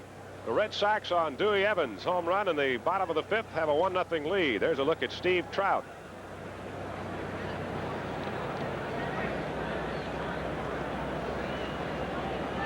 Trout hopeful of getting a starting nod in Game 2 at home against the Milwaukee Brewers, but the way Britt Burns is pitching today, he just might get that start in the 2nd game, and then Trout will be moved back 1. Carlton Fisk, amidst the mixed cheers and boos here at Fenway Park, will stand in for his 3rd at bat against his former teammate Dennis Eckersley. Fisk has bounced to the mound and hit a pop fly single that the wind did tricks with. So Carlton is 1 for 2 so far here today. Takes a strike just under the letters, inside corner, 0-1. Each club with 3 hits. Red Sox have the only 2 errors. Yeah, a lot of people still love Carlton Fisk here, as that ovation before the ball game would indicate. There's a pitch inside a ball, 1-1. Of course, he was a native New Englander. Made it even tougher for him to leave. 1-0. The Red Sox leading here in the top of the 6th. And Carlton lines one into the low seats down the third base side. 1 ball, 2 strikes. Sox have left 5 men on through the first 5 innings. Excellent chance to score in the first. And second innings, they had a 2-out threat in the third. The only time Eckersley put them down in order was in the 4th.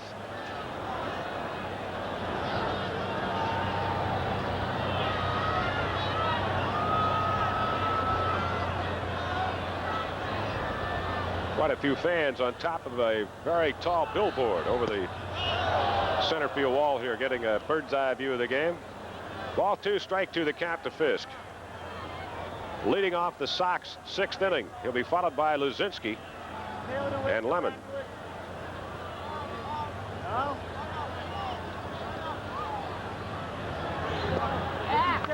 Up high, ball 3, strike 2, full count.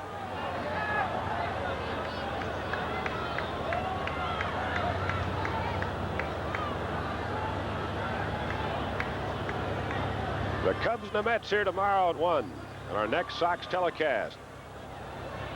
Be next Friday night. Took him out.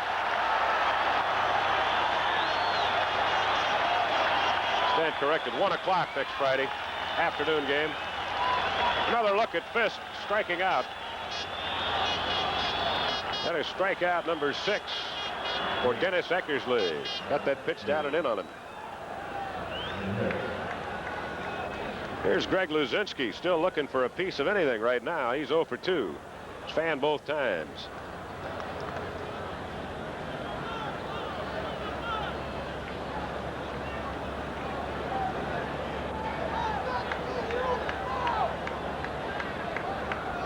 Looked like Carlton Fisk was looking for a pitch away from him when Eckersley came down and in.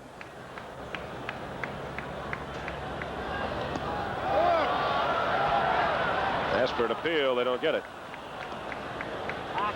Luzinski checked his swing just in time.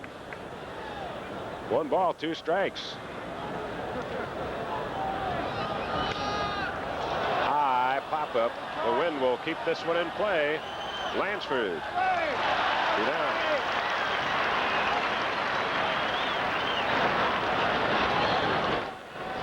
Now Chet Lemon has been hit by a pitch and has struck out, so he's 0 for 1. Funny thing about Chet Lemon, he has never homered against the Red Sox, either at Chicago or here at Fenway. Not that he is a big home run hitter, but he'll hit 10 to 15 every year. Blown away, ball 1. Chet's best year was in '79 when he had 318 with 17 home runs and 86 runs batted in. He's got a chance to drive in 100 this year with this lineup. Fouled away.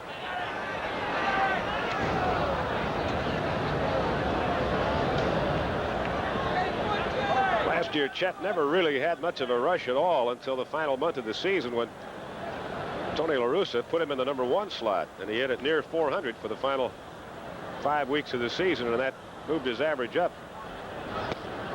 Outside the ball. 2 out, nobody on here in the top of the 6th inning. Eckersley working on a 3-hit shutout right now. The Red Sox leading on Evans' 5th inning homer, 1-0. Chet fouls it away. Count rides at 2-2.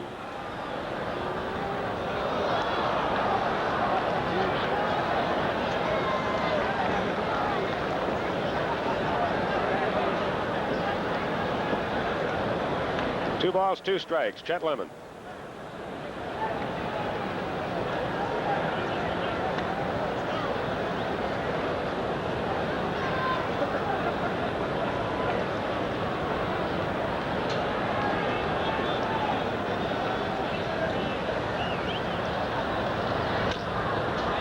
Slow bouncer. Lansford charging up and throwing, and it retires aside. 3 up, 3 down for the White Sox against Denny Eckersley in their half of the 6th. We head to the bottom of inning number 6 here in Boston. The Red Sox 1, the White Sox 0.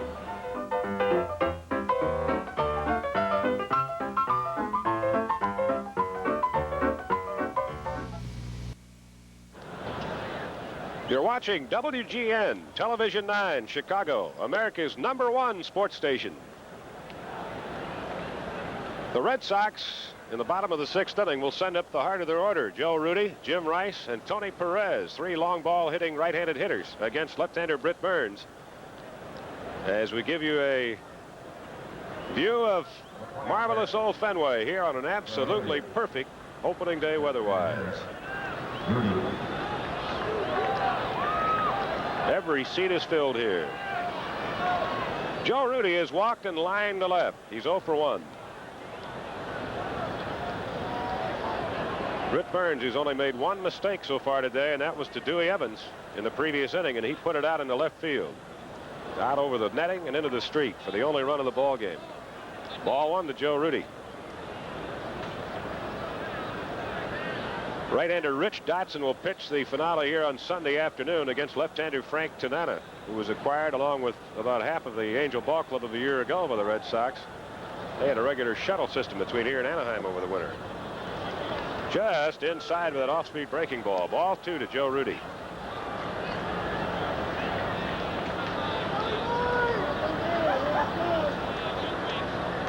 The shadow line now extends about 7 or 8 feet in front of home plate. Could make it kind of difficult for the batter to see the ball real well just as it gets up to the plate. Fastball strike, 2-1.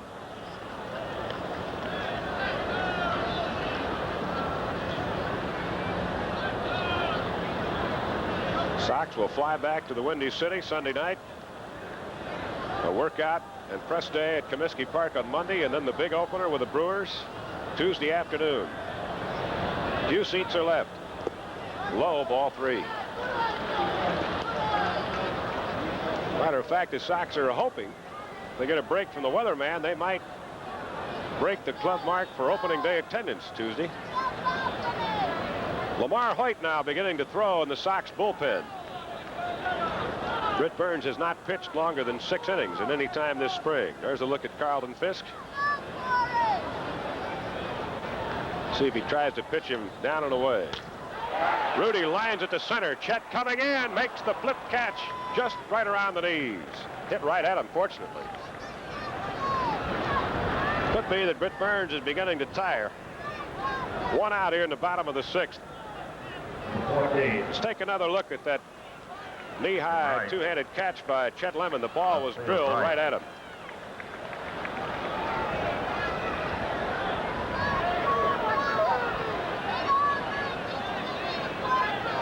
Jim Rice, he is single to right and struck out. 1 for 2.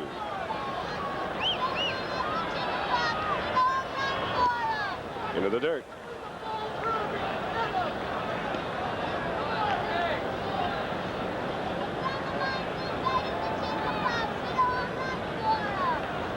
Rice hit only .205 against the Sox last year. He did hit 2 home runs against Chicago pitching. His career mark is a .303 average with 15 home runs. Fouls this one down and back. Right over near the White Sox box near the Sox third base dugout. 1 ball and 1 strike on Jim Rice, batting with 1 out, nobody on. There's a look at Dewey Lamar Hoyt, who was a real pleasant surprise amidst all the adversity a year ago. Came up mid-season, had a 9-3 record. Inside with a fastball, 2-1 now to Rice. Hoyt came up as a reliever, wound up in the starting rotation. Pitched a shutout and won 9 out of the 12 decisions he was involved in. So far, early this year, he at least is in the pen. Slow curve in there for a beauty. 2-2 the count.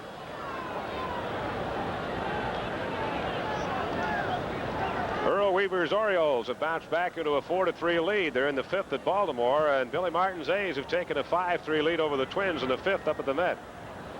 2-2 pitch. Popped him up. Wind might push this one out of play. Tough play for Squires, looking up into that high sky, and he's got it.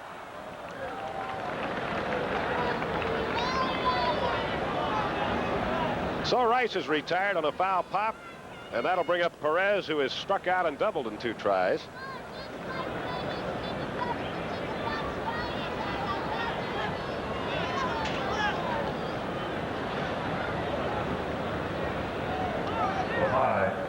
Tony Perez. He'll be 39 years next month on the 8th of May.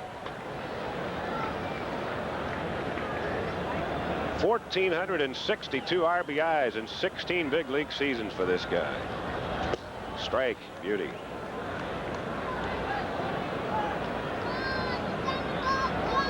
Last time up, he got a pitch he liked and rammed it in the slot to left center for a double. One of the 3 hits surrendered by Britt Burns. That time, Britt turned it over and it tailed outside for a ball, 1-1. Red Sox have won 9 of their previous 12 openers, while the Sox have lost 2 in a row and 7 of the last 9. In fact, the last time the Sox won an opening day game was against this Red Sox ball club in '78. Change-up breaking ball, down and in. Ball 2, strike 1.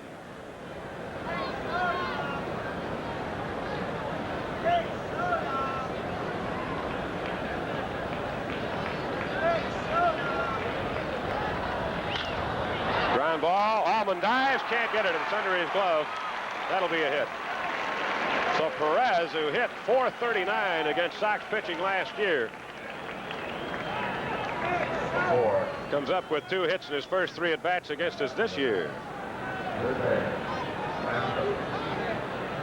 That, believe it or not, is the first ground ball hit of the game. We've had wind-blown pop flies drop into fair territory for hits. A couple of line drives, a couple of bloops, and a tremendous home run, but that's the first ground ball single of the year. Here's Lansford. He is flied to center and struck out. Carney 0 for 2 with 2 out. Perez on at first.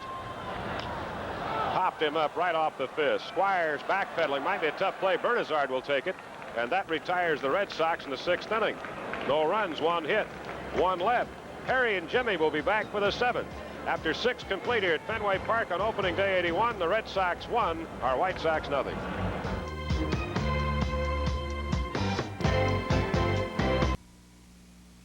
What's your lucky number? 411. Got a hunch? 007. Ooh. Got a hunch? Play the daily game. Harry Caray and Jimmy Pearsall back at Fenway Park, where the White Sox are trailing 1-0 in a magnificently pitched ball game. The difference is 1 mistake, which Dwight Evans turned into a home run. And that's the ball game, 1-0. The White Sox need some runs.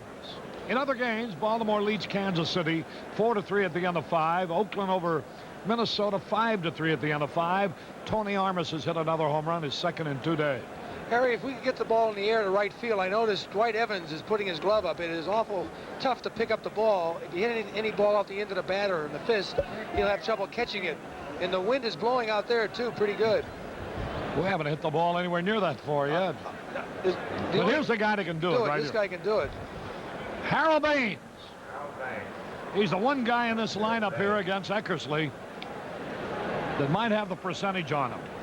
Being a left-hand hitter, takes a strike. Boy, he challenged him. Didn't he throw a fastball right down the pipe? Baines got a bloop hit in the 2nd, foul out the other time. Stanley warming up with Berkmeyer in the bullpen for the Red Sox.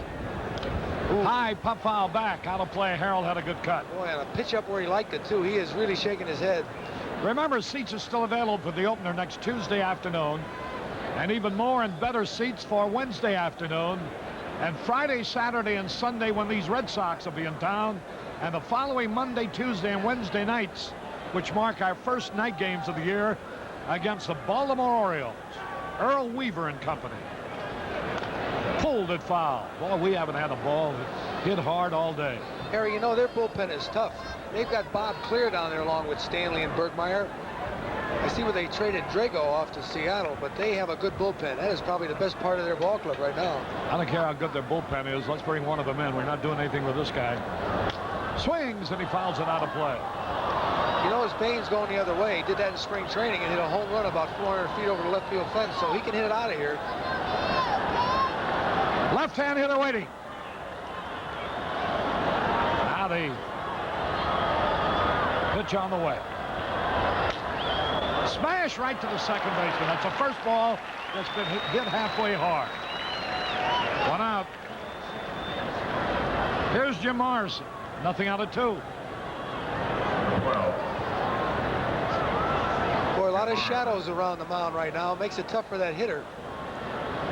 Morrison tried to bunt with runners at first and second, and nobody out, and the second popped up, then rolled out of the 4th. Eckersley, who had an off year last season, swings and he misses. Well, our hitters are really swinging at his motion, especially the right-handers. At the end of 7, Oakland still leads 5-3 at Minnesota. Billy Martin got him going again. There's a little squibber. Roller to Hoffman. He fires in time. That ball was hit so softly, Morrison almost beat it out. Yeah, Hoffman to me never seems to feel the ball, Harry, surely, but he's got a good arm. Got a great hose, yeah. That offsets a lot of mistakes sometimes. 2 men are out.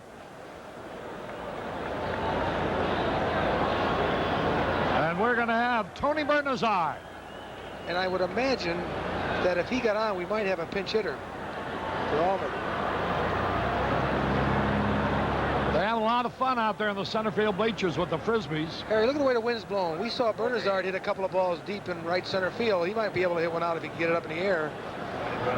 2 men are gone. You know, in a pitcher like Eckersley can't figure him to hit the ball that far. We haven't had one put out in the outfield yet.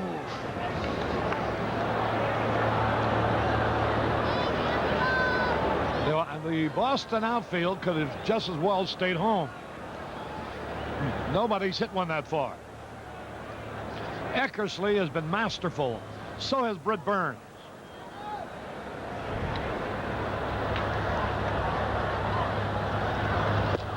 Outside. Took a little off that, didn't he? He got it up high, too. Good motion, though, but Bernazar is looking for a fastball all the way because he wants to tie his game up if he can. Hit 9 home runs in winter ball.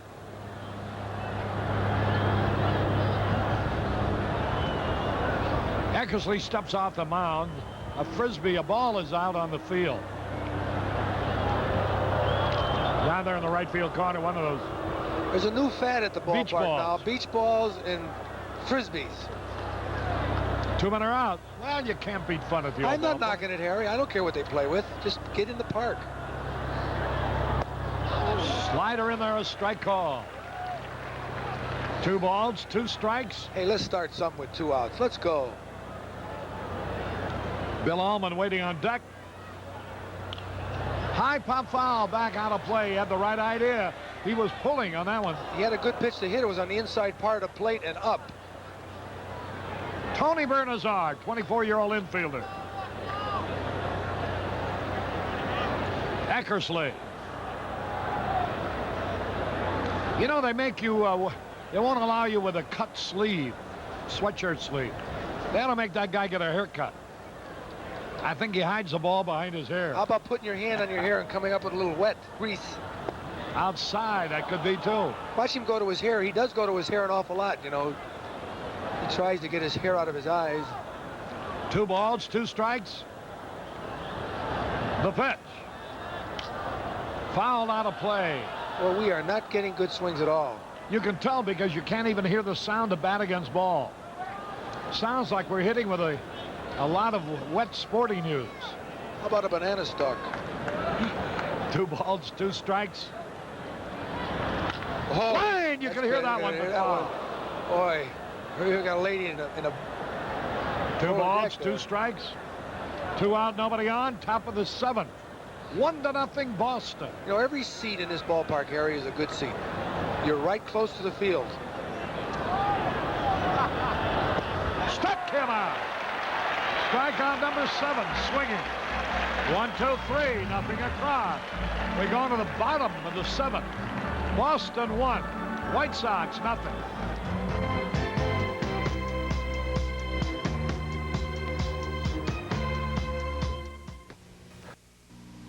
It's time to get up for school. There's a test today. I don't want to go to school today.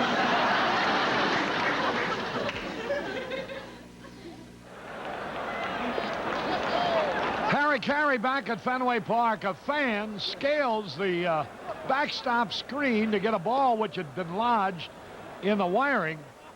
and in coming down, he fell on his back. Halfway down. But he got himself up, and he waves the ball. He could have broken his back, but he got himself a $2.75 baseball. No, Big deal. They're up to $3.75 now. That's inflation, Coach. Hold him right there, Burnsy. I got a feeling we're going to steal a couple. Glenn Hoffman will lead it off here in the bottom of the 7th. Boy, what a frustrating day for the White Sox. LaFleur was on second base with nobody out in the first inning. Nothing happened.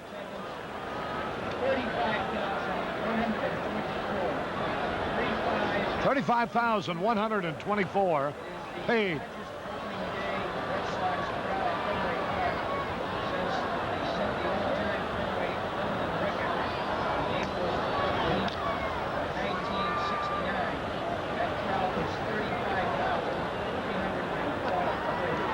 The Red Sox failed by about 200 of setting a new attendance record.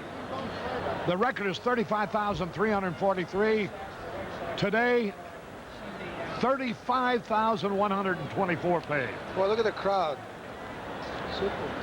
Small ballpark. The pitch. Swung and he missed. May have foul tip. 2 strikes. Prettiest ballpark in the American League. Baltimore now leads Kansas City 5-3. The end of 6. There you get a good look at Britt Burns. Boy, we can hold him here in the 7th. We'll have probably a pinch hitter for Allman in the 8th. LaFleur and then Squires. If anybody gets on, Fisk. Not over yet. Struck him out. Strikeout number 8 for Britt Burns. He struck this kid out twice. He got Rice once, Perez once, Lansford once, Hoffman twice, Allenson twice, Miller once. Harry, I think if a pitcher pitched a good ball game like this, you should get a half a win. Here's Gary Allenson, the catcher. He's fanned twice. Britt Burns ready. High fly, right field, deep. Range way back, might be out of here.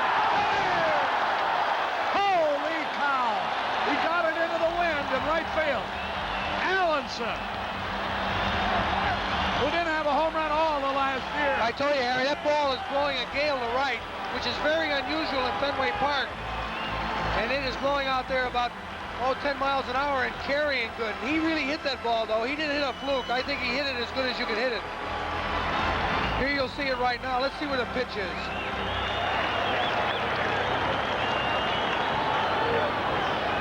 Low outside.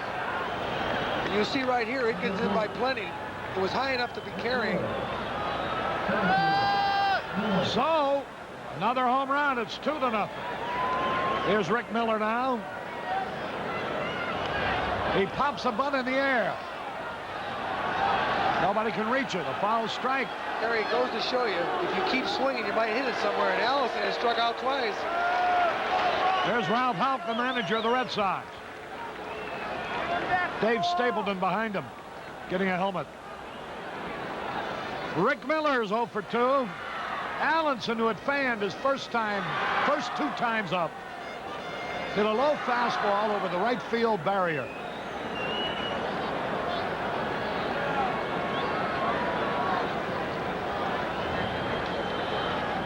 That's why I like to see Bernazard get one of those balls in the air. Miller getting something out of his eye. Rick Miller. This is his second go-around with the Red Sox. He started with them originally. They traded him to California. Now he's back with them. Britt Burns. Probably wondering what in the world you have to do to win.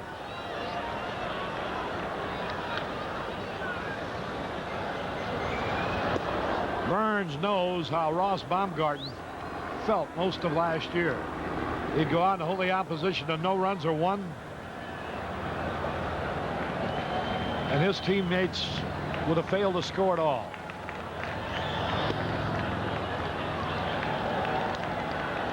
Left-hand hitter waiting, Rick Miller. There's Lamar Height in the bullpen.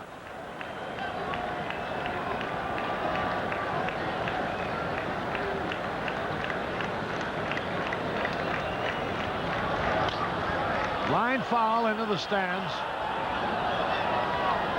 Lamar Hoyt warming up had a great year early in the bullpen first last year. He came up and won 5 and lost none. Then they had to put him in the starting rotation, and he won 9 and lost 3. There's Tony La Russa, White Sox manager.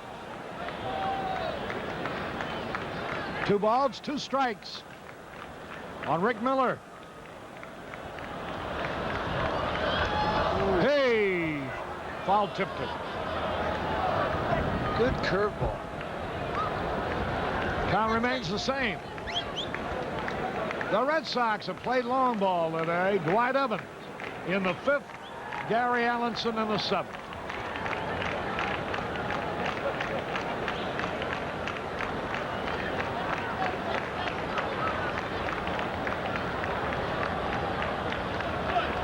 Two pitch.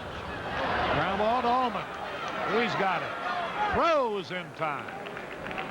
2 gone. Allman has handled 3 chances. And the ball cleanly. Here is Dwight Evans getting a hand. I think they're saying Dwight or something. Boy, Harry, he hit a home run that would have went on any ballpark in America. Far over the left field screen.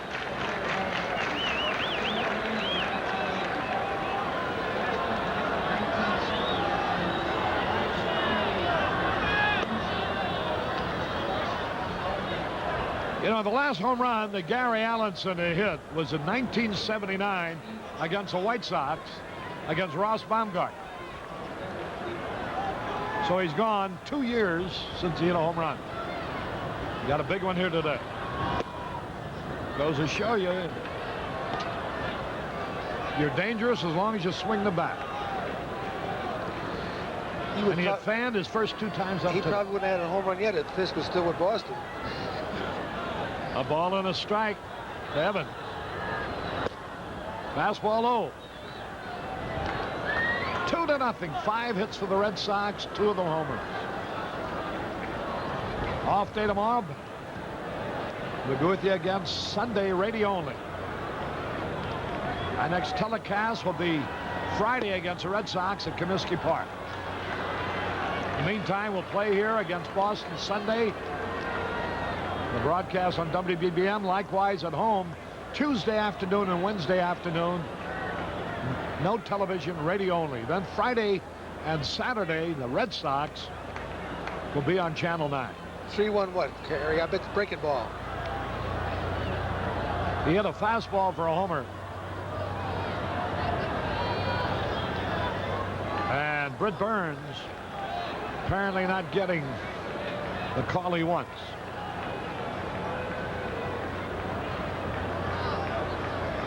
The pitch is on the way. Walked him. That's only the second pass. Here comes La Russa out. Britt Burns has pitched 6 2/3 innings. Dave Stapleton will be the batter. A runner at first, 2 out. You know, Harry, they're short on a leadoff man. Of course, Evans has always hit down the line because he can hit home runs and drive-in runs. But so far today, hitting a home run and walking is a good job.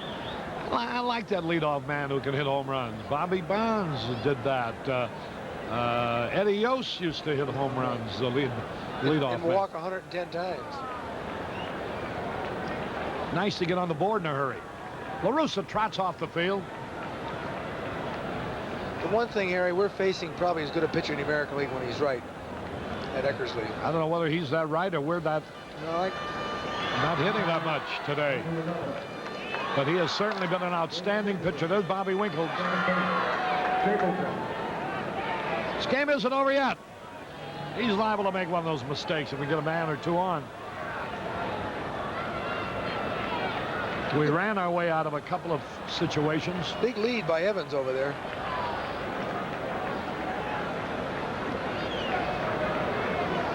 Evans seems to be one of those happy about the change of style of the Red Sox, where... Well, he becomes a star now. Nobody knew him before.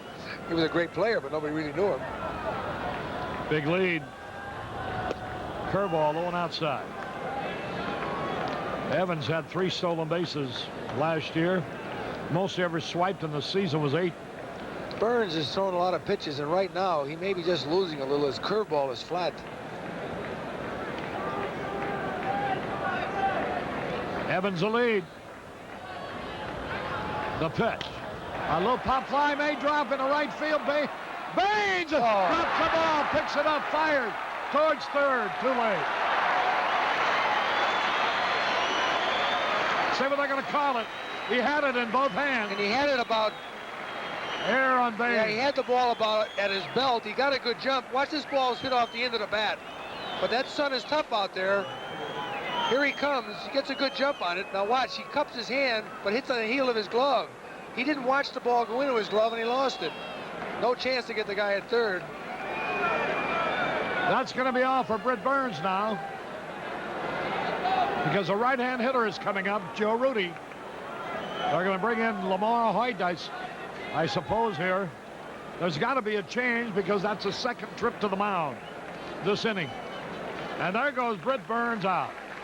He leaves because his right fielder dropped the fly ball. He struck out 8 in 6 2/3 innings. Lamar Hoyt will be the new pitcher.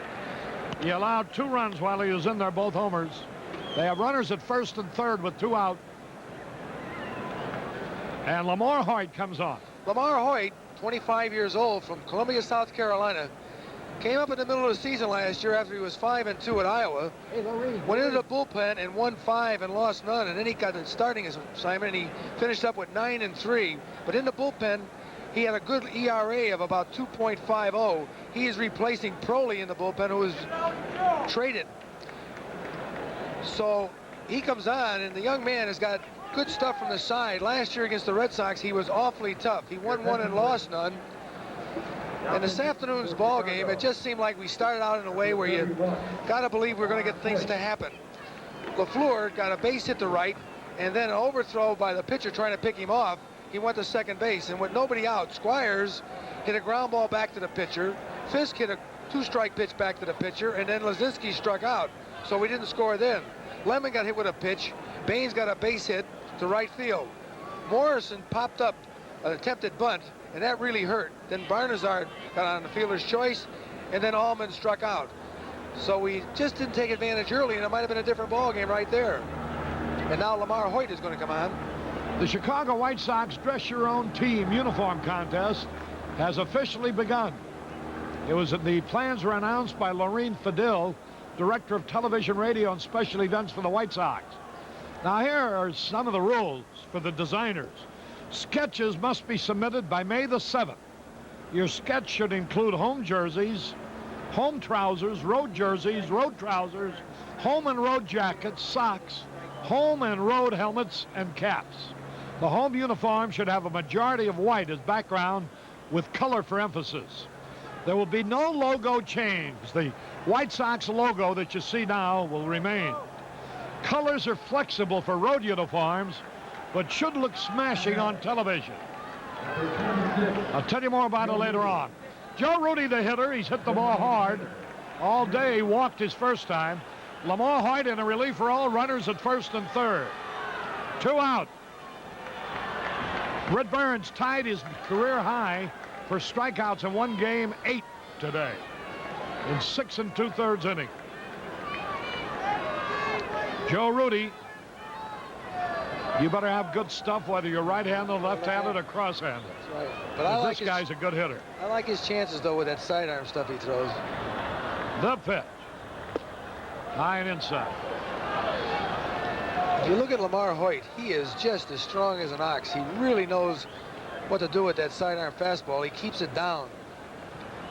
He has trouble with left-handed batters. Joe Rudy digs in. Lamar Hoyt, a 9-3 record last year.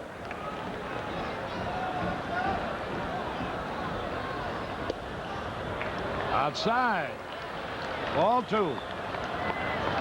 You know, Rudy will be ready here. Jim Rice on deck. And he can hit over that right field fence, too. Carol Baines playing him 4 over in right center.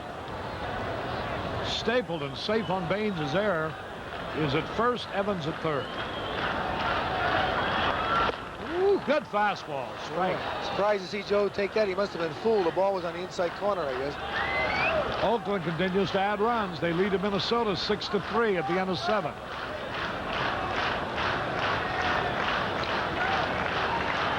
Runners first and third, 2 out.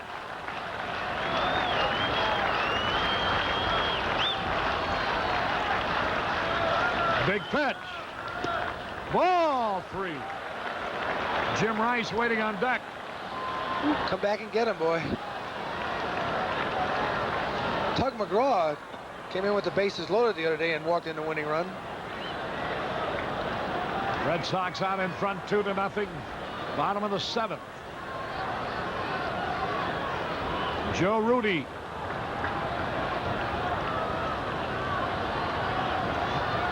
The pitch.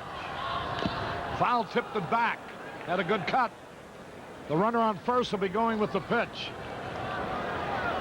Hope you're enjoying the telecast wherever you're getting it. And you could be getting it in any one of 46 different states. Hi, 46 different states. On Superstation 9. I just want to say hello to all Harry's. You know, 9 in Sarasota is 24. Oh. I get it on 24 in Sarasota. I want to say hello to all your taverns around the country, Harry. Some get it on 16. 3-2 pitch. Here it is. Hey, struck him out. And Fisk tags him out. So Hoyt did the job. 1 run. 1 hit. 1 error. 2 left. At the end of 7. Boston 2. White Sox nothing.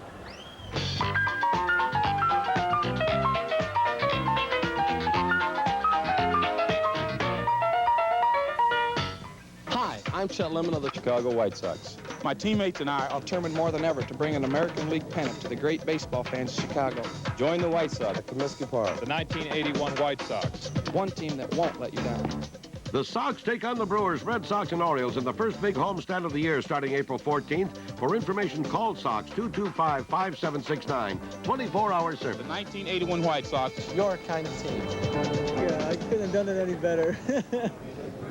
I got it.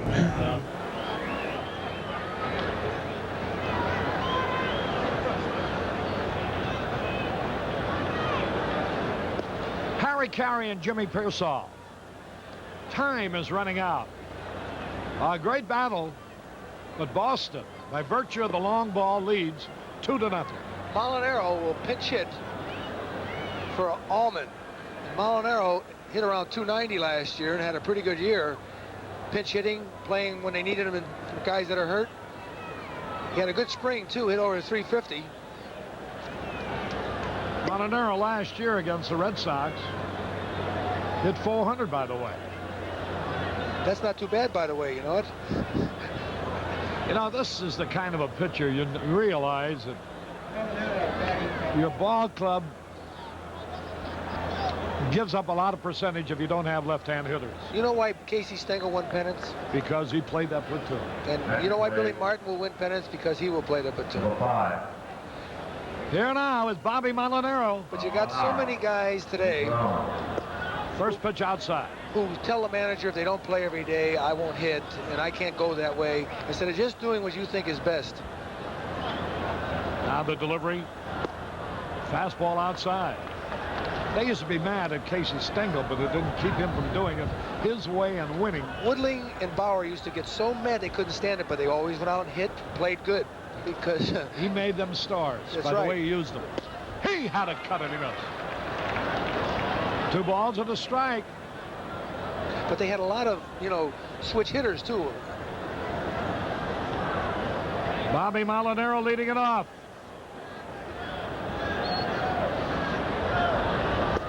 Ball low. All 3. Molly trying to get the job done now has really got him in a hole. This guy's only walked 1 man. And he hit 1. How about that record, Harry? In his whole career, he's only walked over 300. He walked in. That a way to begin. Plenty of activity in the bullpen now for the Red Sox as Bergmeyer And he's the only one up. It's the left-hander. I guess Stanley's been throwing, and so is Clear. Here's Ron LaFleur. Now he's been on base twice, stole a base, had a hit. Comes up with a runner at first. He's good at hitting the ball to the opposite field. He'll have a big hole over there. You're absolutely right. What an advantage for a guy like LaFleur. The second baseman, who's a little bit leery and not playing too good, he's going to cheat so he can get there. Then you've got Perez at first, who doesn't move too well, so he doesn't have to hit the ball too hard to get it through. Ron LaFleur straddling the plate. Now Dennis Eckersley goes to the grass so that he can go to his mouth. We're in the 8th. Ooh, almost threw it away. Ball one low and outside. Boy, the little guy behind the plate is awfully quick. Tom Bergmeyer, the left-hander. Bob Stanley, the right-hander, out in the bullpen. Stanley was just standing there because he's been throwing off and on for about 4 innings. There's the major. Ralph Houck, the manager of the Red Sox.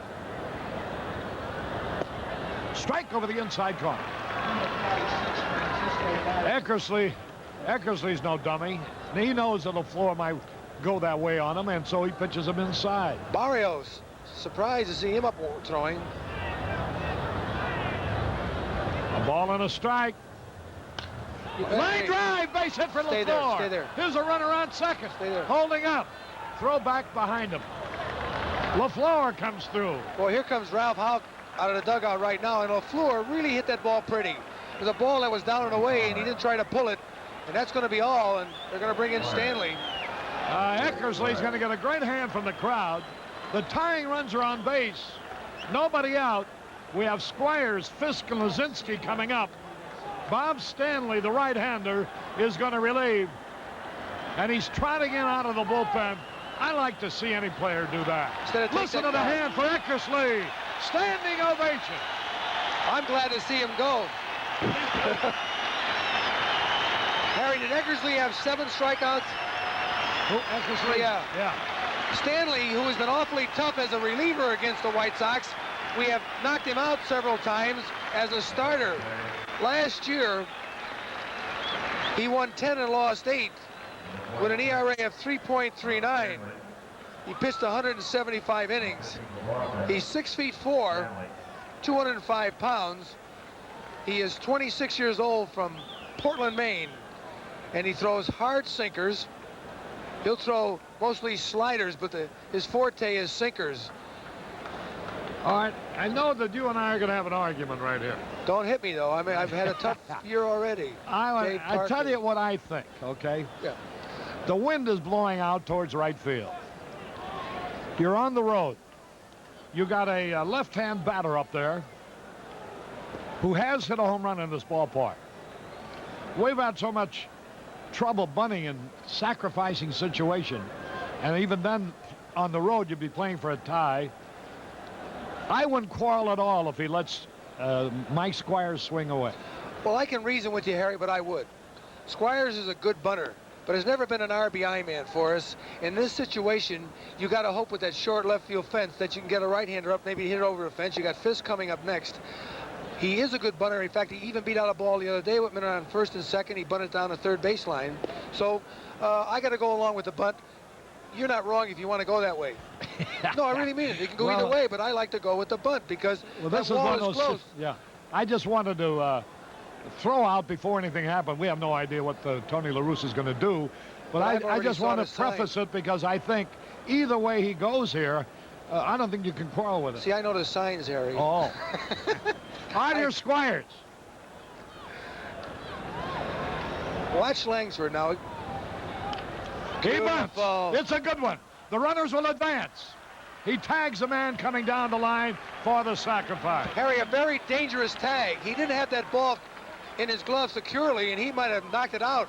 That was a bad tag because all he had to do was flip it to first, but he was hoping to make a play at third, maybe. I don't think they'll walk Fisk, do you? How about a home run right here? Oh no, that would be the winning. That would be the winning run. They got to pitch to him. That's right. I want a home run, Harry. So here's Carlton Fisk. You think he isn't thinking home bagger? I think he's thinking base hit to tie it up. Bob Stanley, a tough right-hander. I hope that's what well, he's maybe thinking. he's wishing home run. No, I hope that's what he's thinking, Jimmy. Hit base hit. Oh, sure, I know. Because that's when you hit home runs, when you're just trying to hit the ball. When you're trying for a home run, you usually pop it up. I never walked up to the plate thinking home run. Making contact was my motto. Well, you only finished 635 behind Babe Ruth. 635. He didn't hit that many home runs. He hit 714. What did you hit, 130? No, I hit 125, and I know every one I hit. I hit one down the line, my first one in the big leagues, underneath the foul pole here. How come the only one you ever got any publicity There's a marker. on when you ran backward? Yeah, that's silly. Yeah. And I hit one over that 380 sign. Hit one in What's the the center argument field here? bleachers. Tony La Russa's out talking to Marty Springstead. I wish they put it on his lips so I could tell. Tony's taking this one to court. I don't know what he's talking about. Come on, Tony, don't give all that extra time. You know what to happens get right now? ready. You get the hitter all nerved up, you know. Here we go. Bob Clear, a right-hander, and Tom Bergmeyer, the left-hander, in the bullpen for the Red Sox. A base hit would tie it up. Well, a home run would put the White Sox ahead. They're going to give us a run on a ground ball, except probably the third. Yeah, the infield's playing back. Carlton Fisk facing Bob Stanley. Here he goes! Get out back! Please get me! It is! Holy cow! Carlton Fisk has put the White Sox ahead. A line drive. I was afraid it might not get up high enough. And the White Sox lead. Look at Fisk. Look at Fisk. Holy There's your cow. base hit, Harry. He hit a low break. Look at the White Sox dugout. Woo! Hey! Holy Look at Eddie Einhorn. That's what we Charlie Lupin almost jumped out on the field. Einhorn said that's what we bought him for. Whoa! Woo! Harry, he hit a tough low. Look at that sign. Get it right away. That's Trey Sullivan. Brzezinski fouls a pitch back. Boy, he hit a low pitch. Oh, just barely made it a line drive. Woo! How's that, sport fans? 3-2 White Sox. Oh, I love it. There's a strike call. Boy, Harry, I'm going to have another heart trouble. 2 strikes and nothing. Curve low and away. Greg Lazinski. He's due to make contact, Harry. He hasn't distinguished himself yet. Struck out twice and fouled out. You know, this guy is easy compared to Eckersley. Bad Swings pitch. and fouls it. Did he miss it? Yeah. He's running to first base on a strikeout. And he is out on a close play. Allison made a perfect throw and got him. Boy, Lazinski has just had a tough day. Struck out 3 times and fouled out. He'll get his another day. See, Harry, didn't you like that sacrifice bunt? 24. You know, he might hit him a double play, you know. You know, first base open, but you can't walk the winning right. run and bring up a hitter like Lazinski, even though it turns out he struck out. Here now is Chet Lemon. Low outside. Boy, Fisk hit Stanley's first pitch.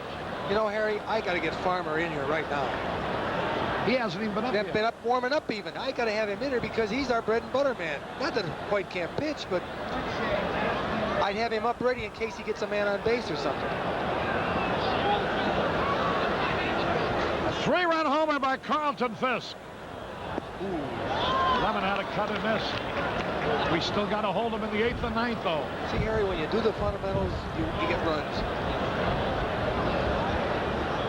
Now, I'll tell you what I'll bet you. I'll bet you anything that Carlton Fisk will tell you that all he was trying to do is hit a line drive. No, but I said he was thinking home run. Oh, sure. Because that was a line drive, and I only feared it might hit the top of the wall. It barely made the edge. On my pregame show, I said to him, hit a home run. Whoa! Got him again in the Hit on the hand. elbow, huh? Oh, boy, that's the second time he's been hit. You could hear the ball hit the bat after it hit Lemon on the hand. Boy, Lemon, he got hit. He gets hit so much, you know, he's the kind of a guy that digs in and doesn't get out of there. When you're dug in, it's hard to get away. And right now... Well, they pitch him inside all the time, too. LaRusso's saying something to him about maybe he's throwing at him. And he's hot. LaRusso's mad about it because he wants him warned. And that ball was way inside of it. I don't think he was throwing Come on at now, him. let's don't wake the opposition up. He was hit by a pitch ball. Let's let it go at Let's that. see the pitch. It looks like it's We outsmart each other. not too high. See, it's not high, Harry. It's around his shoulders there. And, you know, he stays in there so close, he doesn't get out of the way. It's a tough play. Everybody pitches Lemon that way. Yeah. They all try to jam him. I don't think he was throwing at him. I got to believe that he just doesn't get out of the way. How would you like to be Eckersley? At least when Burns went out of the game, he was trailing 2-0. When Eckersley left the game, he was leading 2-0. And all he can wind up with is no decision, no matter how this game comes out. He will be charged with 2 runs. The run that put him ahead is charged to Stanley. Here's Baines now. I can't get over how that ball climbed, Harry. I don't know how it ever got up in the screen. Come on, Harold, get hold of one. He fouled it off. The wind blowing right for Baines. Oh, to have a little cushion here. Going into the 8th and 9th, we have had a tremendous ball game for the first one this year. And thanks to Carlton Fisk, the whole baseball city of Chicago has scored. The Cubs were shut out 2-0 yesterday, and we had been shut out for 7 innings. There goes a runner, swung and missed, a peg. Safe. Hoffman couldn't hold the throw. Well, I want to tell you, that was a good throw, Harry, on a good jump by Lemon. He had him, but for some reason, that shortstop is really unsure with that glove. Watch him. Watch this throw now. He gets away in a hurry, too. Now watch it. It's right there. He's out if he catches. Yeah, he don't hold on to it, see? He has got a very soft glove where that ball doesn't stay, or hard glove, I guess. It doesn't stay in there. All right, here, Baines now can drive in a run. 2 strikes and nothing. The pitch. Foul tipped. Stanley still ahead of him, 0-2. I think Lemon's got get hit by pitch twice. He ought to get some extra money for all that time he gets hit. Gets a lot of tape, I know. He leads the league in being hit by pitch balls already. Maybe they'll get him in that baseball this week. Ooh, that's a good sinker. Curveball. Breaking ball. All right, it's 2 strikes and a ball. Come on, Bainesy. Harry, I think he should go for a single. I think if he gets the ball in the air towards right field, he's going to settle for circling the bases. 3-2 White Sox. It's 420 to deep right center field and 380 along the bullpens out there and 390 beyond the bullpen and then 315 down the line in right field, or 290, something like that. Here now is the signal. Hey, struck him out. A lot of strikeouts. 3 runs. Only 2 hits. No errors charged. 1 left. We go to the bottom of the 8th. White Sox 3. The bad guys 2.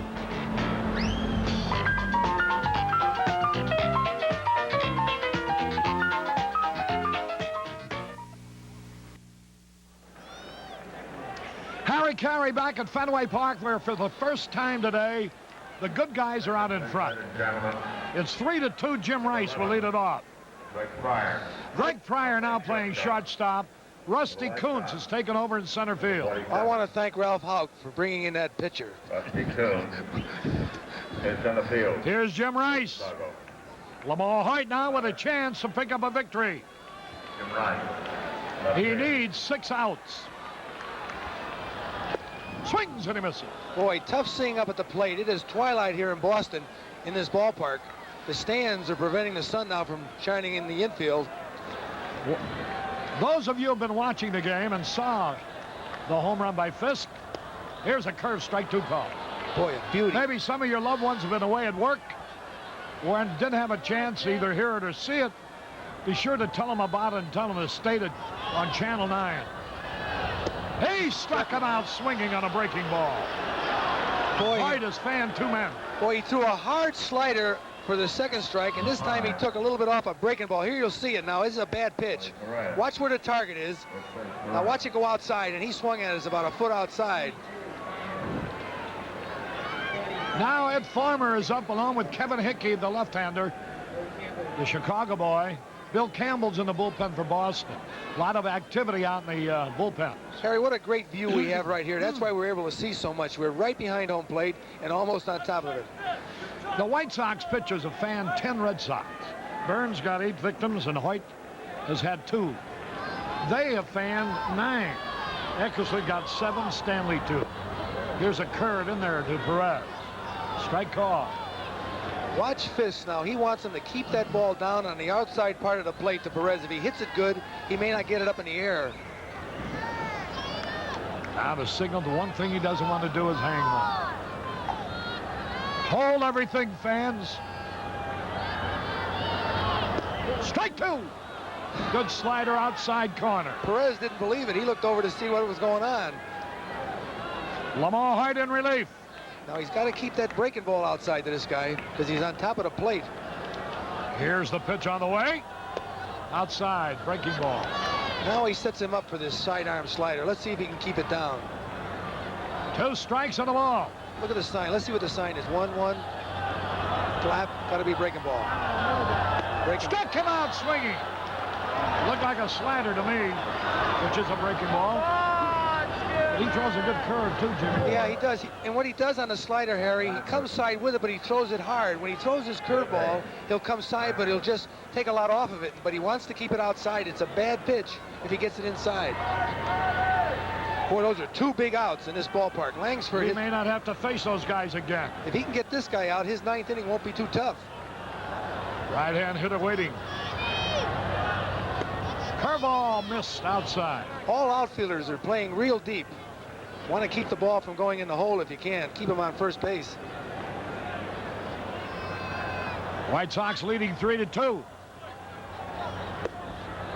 That evens the count, makes it 2-0 rather. 2 balls, no strikes. Boy, in the first 2 hitters, he got right ahead in a hurry. This is the first guy he's been behind.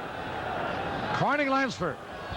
He might fear this guy. Maybe he doesn't have as good success against. Oh, we got... Put that up. We're out of this inning, or should be. Bernazar to second base. Don't worry about the kid from Puerto Rico. Don't worry. Did you see that ice cream cone out there? Don't worry. He had it all the way. 1, 2, 3, nothing across. At the end of 8, Carlton Fisk 3, his former teammates 2.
Caray back at Fenway Park. We're going to the top of the 9th. White Sox leading 3-2 in a thrilling ball game.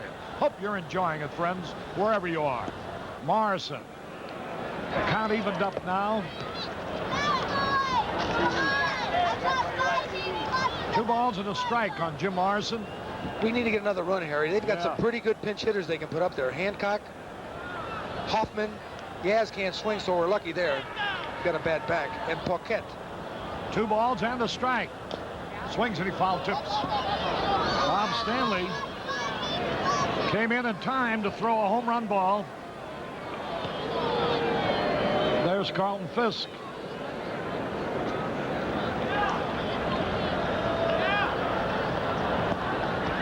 Ball 3. I imagine when they start putting those left-handed pinch hitters up, Hickey might be up in the bullpen. He's the only left-hander we got down there, and he had a great spring. 24-year-old rookie out of Kelly High School, Chicago. And a gutty kid. Run, you might beat it out. Here's the peg.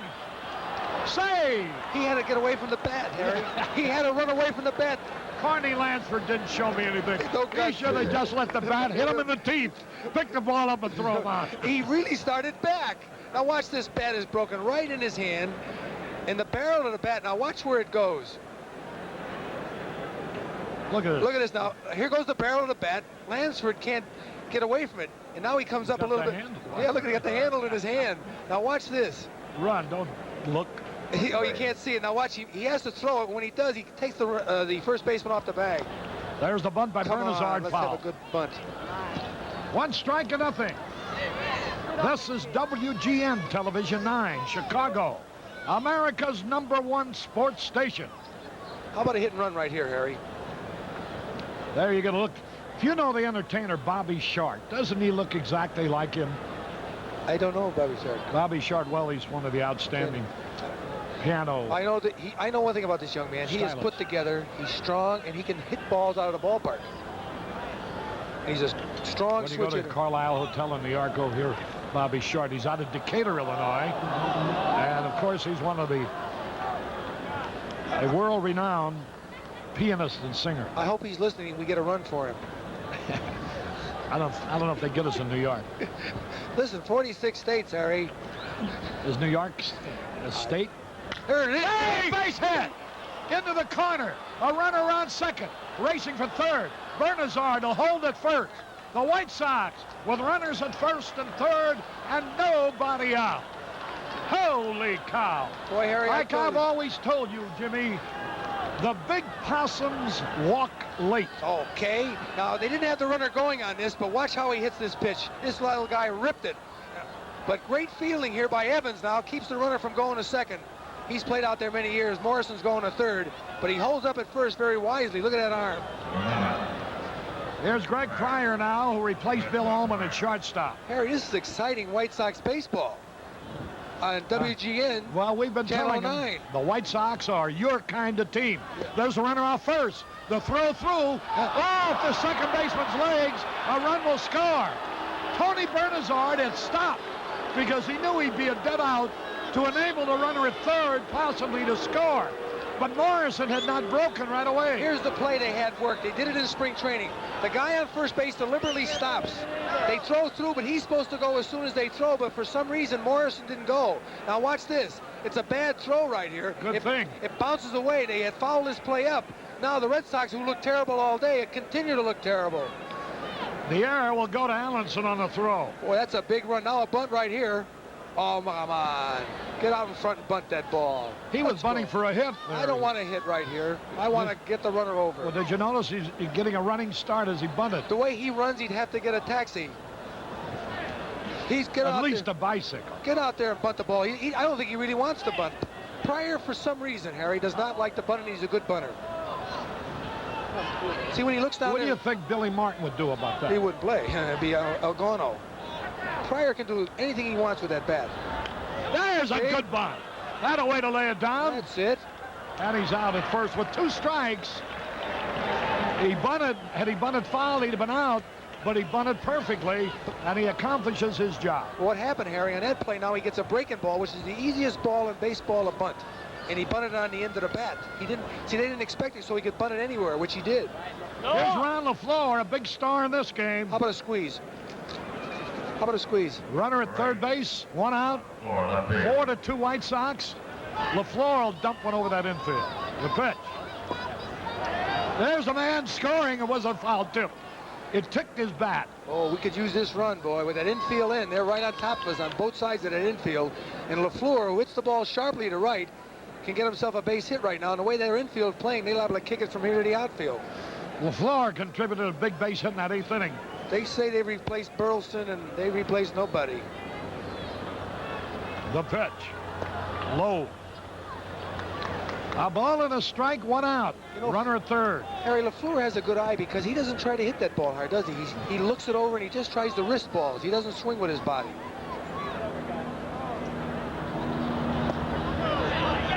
Breaking ball in the first strike call. He was looking for something. He took that one. Oakland won its 2nd in a row, beating Minnesota 6-3. The pitch. Bouncing ball, a diving stop by Lansford, but the run will score. Oh, they call him out on a close play. Boy, does he hustle down that line. Wait till he gets in shape. He's not quite in the shape he'd like to be in. But what a play by Lansford, but because he fell on the ground, he couldn't get up and throw the runner out. A fast runner. Watch it now. Watch us play at first base. It looked to me like LaFleur had beaten it. He dives, and he can't come up quick enough to throw the runner out. Let's see the play at first, like Harry said. Ooh, close. You know, he stretched far enough just to get him, didn't he? Yeah. Here's Squires now. Boy, oh boy. 5-2 in favor of the White Sox. Oh my, that's great. 3 in the 8th and 2 in the 9th. The Big Possums walk late. And Miss Boston just walking by in a yellow sweater.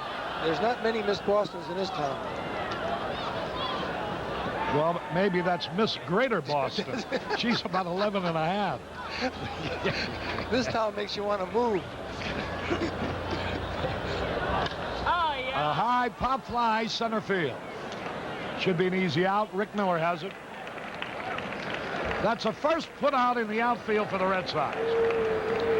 2 runs scored, 2 hits, 1 error, and nobody left.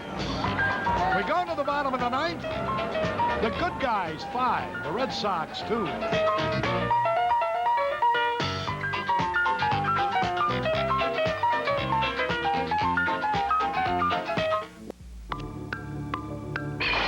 Mobile Showcase Network presents Agatha Christie's The 7 Dials Mystery, starring Cheryl Campbell and Sir John Gielgud. Don't want comfort. I want excitement. In my experience, people who go around looking for trouble usually find it. She was an amateur sleuth in the professional world of crime.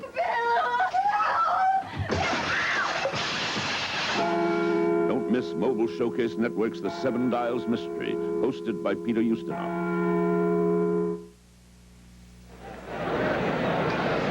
Caray and Jimmy Pearsall were in the bottom of the 9th with the White Sox, who were absolutely handcuffed for 7 innings by Dennis Eckersley, bouncing back with 3 in the 8th and 2 in the 9th to take over a 5-2 lead.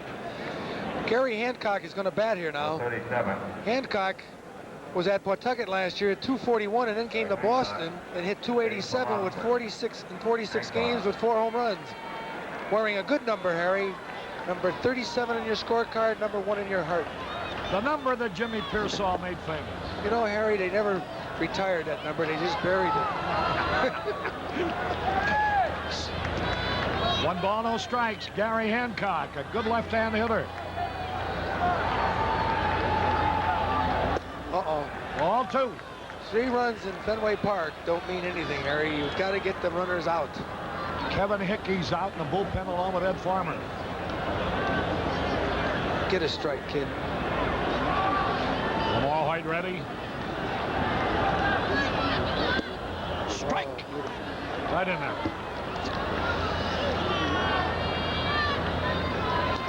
This guy has good power. He homered against us in spring training, a tape measure job. Come on, don't walk him. Ball 3. He's fallen down, Harry. He's not throwing over the top that he's left-handers, and he has a whale of a bit of trouble with him. He just can't seem to get him out. Get this guy. Come back and get him. He's taken. Now the count is full of 3-2. He's thrown both strikes just below the leathers. He's got to get that ball down a little bit. Full count of 3-2. Gary Hancock. Harry, I'm so excited. You think I own the club.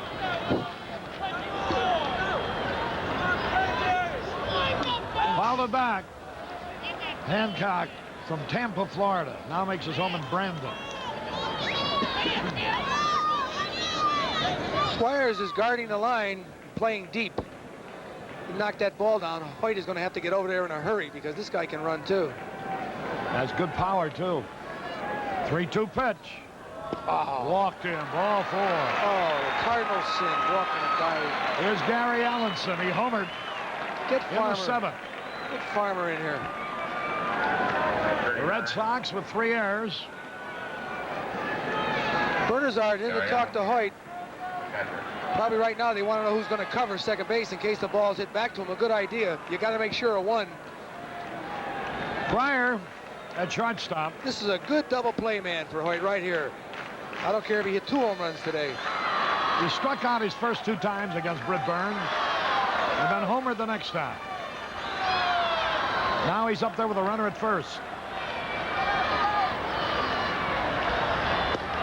Come on, slider outside, ball 1. You know, experience in this situation is what you got to have in there, and Farmer has done it so often, so many times for us in the last 3 years. I got to go with my percentage. Oh, way outside, ball 2. Get him out of there. Boy, if he gets this guy on, the tying run will be at the plate, and at Fenway Park, anybody can hit one out. Well, with an easy bottom part of the batting order, and we're struggling. Fisk, I don't know what he's talking to, but I got to say, it looked to me like the last 2 pitches, he aimed the ball, Harry. He didn't throw it. They were breaking balls that just were flat. I'd rather see this guy hit a home run than walk. 5-2, White Sox. Imagine he's taken right here. Runner at first, nobody out.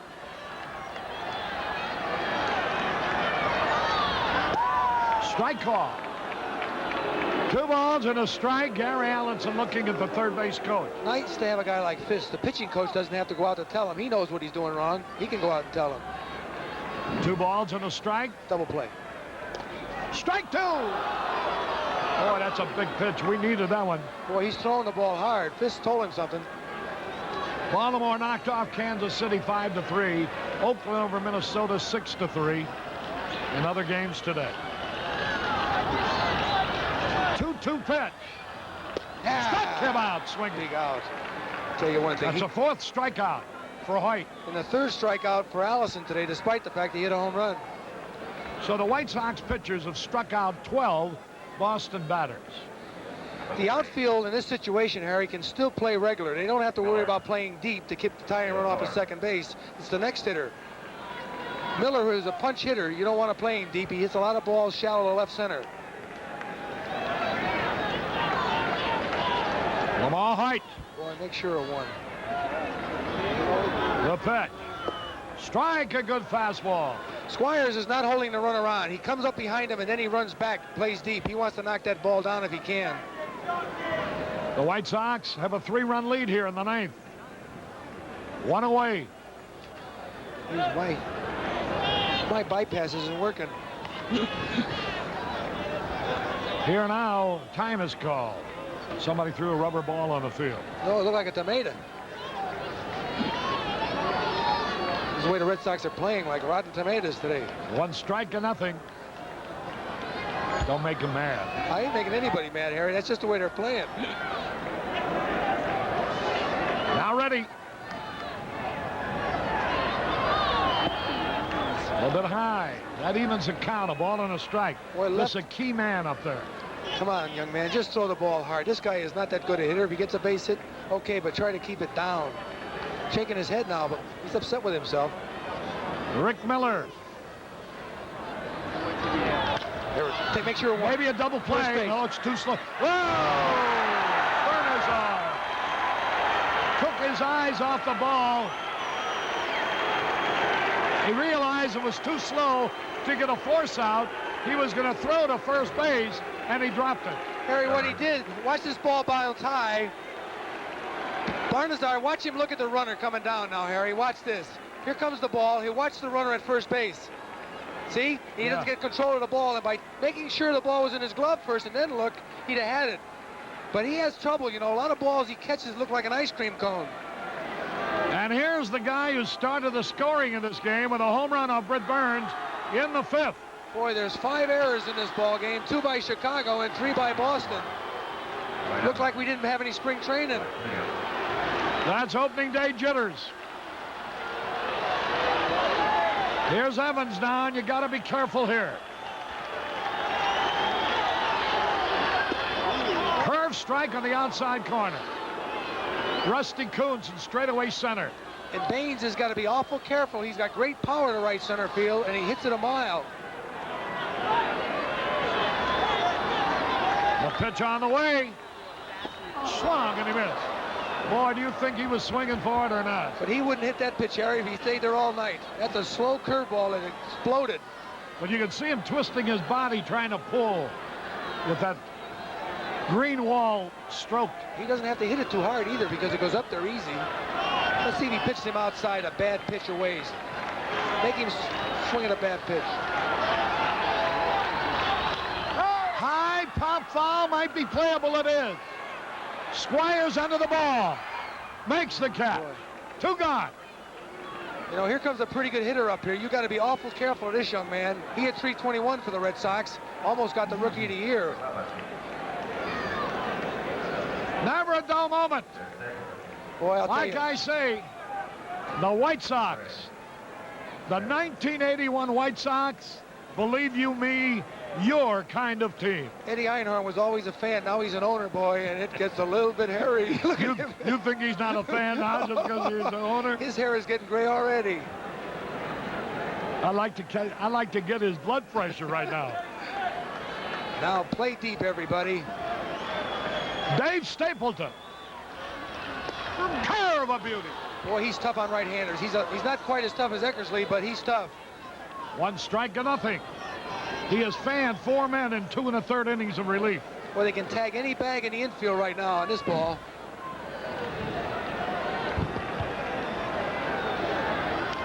He's way ahead of him. 2 strikes and nothing. Now go get him. Boy, how about Don't fool around. I like bad pitches with 2 strikes. This kid's nervous. He's had a bad day in the field. The whole club has looked terrible. He may swing at a bad ball. Boy, what an influence that Fisk is. He does every pitch. He's walking out yelling something. And of course, he got the big blow today.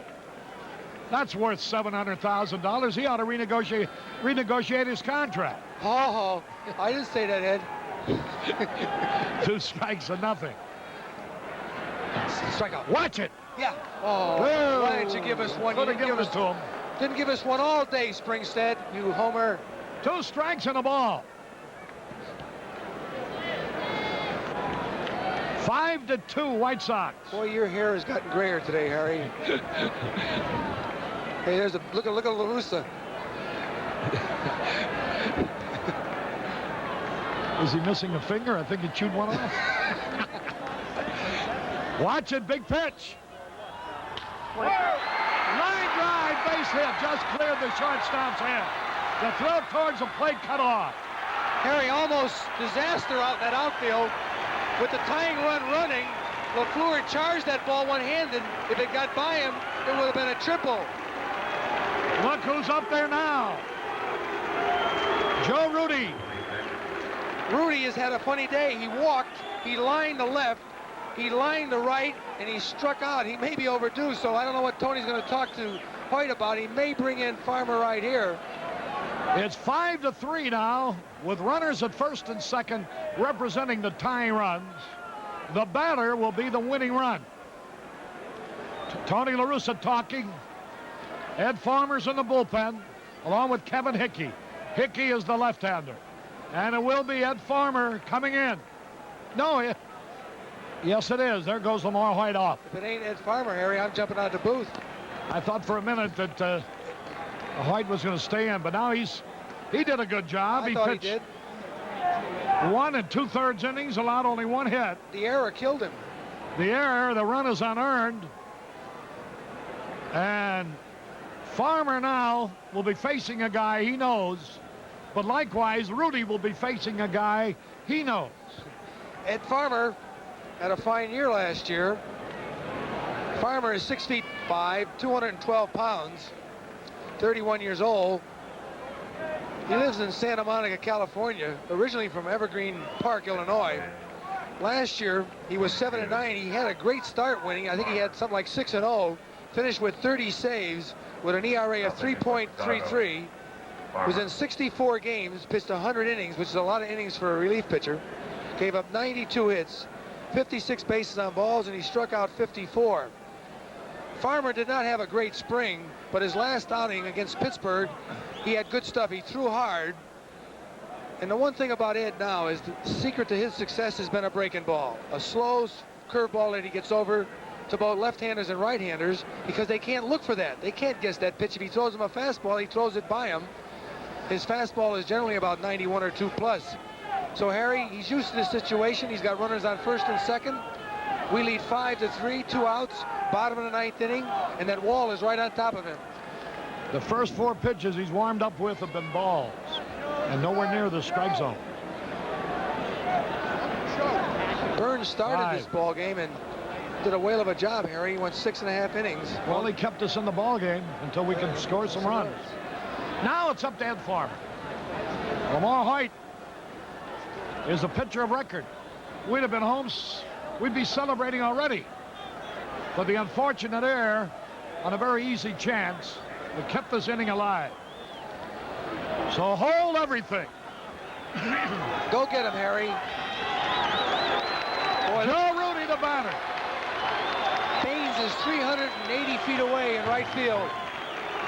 Joe Rudy, designated hitter. Rudy, a great clutch hitter.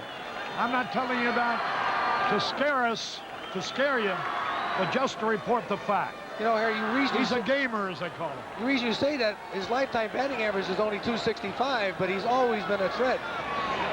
He's up there now with the tying runs on base. And he hits the ball everywhere. There's no set defense for him. Ed Farmer's first pitch. A little high. 1 ball, no strikes.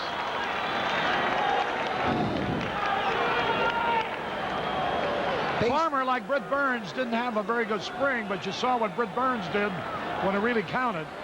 And that's the way it is here now for Farmer. The game is on the line. This is his bread and butter. These kind of situations. Boy, he's taking a lot of time, ain't he, Harry? I don't know whether he's a little bit nervous or he's trying to get the hitter a little bit present. Popped it up. Short center field. Rusty Coons shading his eye. Sox win. Sox win. Holy cow. Say it again. Ed Farmer gets a save. Lamar Hoyt, the victory.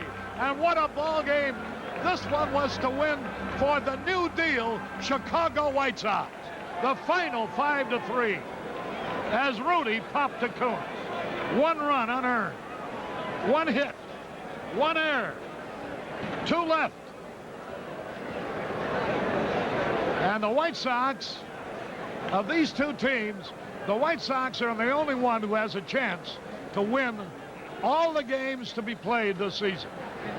And you can't do that unless you've won the first one, right? Well, what do we do now? We'll be back with the totals and highlights following this.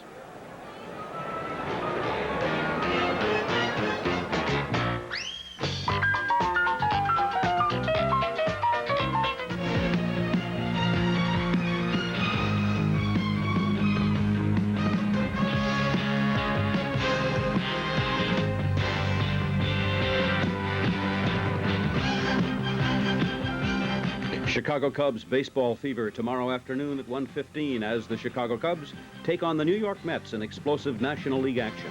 Catch all the excitement tomorrow afternoon at 1:15 here on WGN Television 9 Chicago, America's #1 sports station.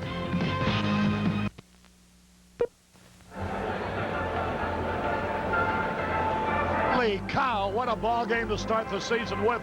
And I tell you, I've been talking about this before. But I have a feeling, Jimmy, that this is the kind of season it's going to be, one in which we're in every ball game right down to the last out. Harry, I'll need more blood if we have more games like this. This is terrific, but as we said in spring training, a lot of times during spring training we came from behind. And on a tough pitcher that I never thought we were going to do it against, Eckersley. He was so tough, but the ball club never quit. And then when Carlton Fisk, who caught Stanley for years, looked for the sinker and hit it right over the fence, that's amazing. What a story. What a dramatic story for the writers. Our writers from Chicago, the writers all over the country, the Boston papers. I can't wait to read them tomorrow. What a game to write about when Carlton Fisk, could you say the prodigal son, returns home and to deal his old teammates a cruel, cruel blow. Harry, you know, you got to congratulate him so much. He had more press around him, more people with mics to talk into, and myself trying to get him on the pregame show. He never said no to anybody. It's unbelievable. He had his cool all the way. A guy like him, you know, is a leader and a kind of a guy that you're so lucky to have on your ball club. Okay, Jimmy, we'll see you Sunday. All right. Here are the totals now. For the Chicago White Sox, 5 runs, 7 hits, 2 errors. Lamar Hoyt, the winner. A brilliant 1 2/3 innings of relief. He allowed only 1 hit, struck out 4. And then 1 run that he was charged with was unearned. Ed Farmer comes in to get the final out. Joe Rudy with the tying runs on base. He, therefore, picks up his first save. For Boston, 3 runs, 6 hits, 3 errors. Bob Stanley in relief. The loser, he's now 0-1. A lot of stars in this game. Don't ever overlook Ron LaFleur. He got the key hit in that 8th inning to put the tying runs on base, enable Squires a sacrifice, brought up Fisk, who actually won the game with his home run. And then he drove in another run, and as it turned out in the 9th inning, the run he drove in became a very, very important one as the Red Sox threatened thanks to an error that was committed. And then Britt Burns was just a standout. He kept us in this ball game. He made 2 mistakes, both home runs. He fanned 8 in 6 2/3 innings. Lamar Hoyt struck out 4 in 1 2/3 innings.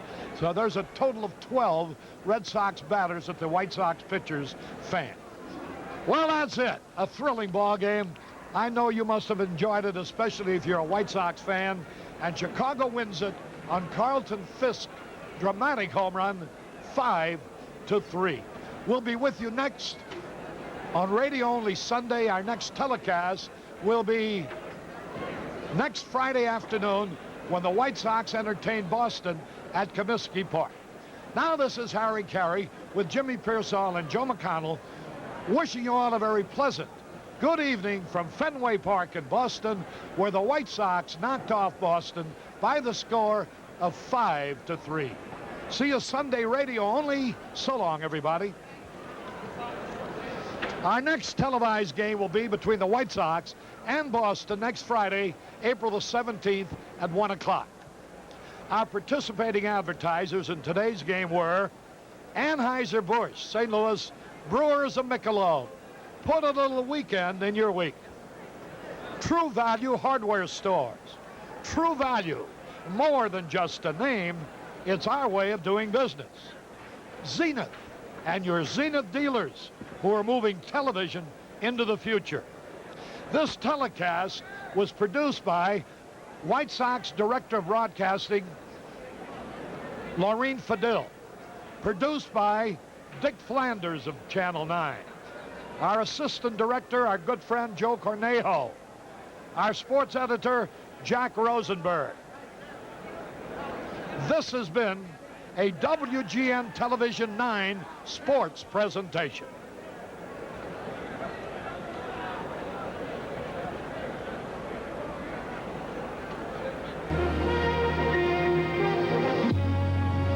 This is WGN Television Channel 9 Chicago, your Chicago White Sox and Cubs baseball station.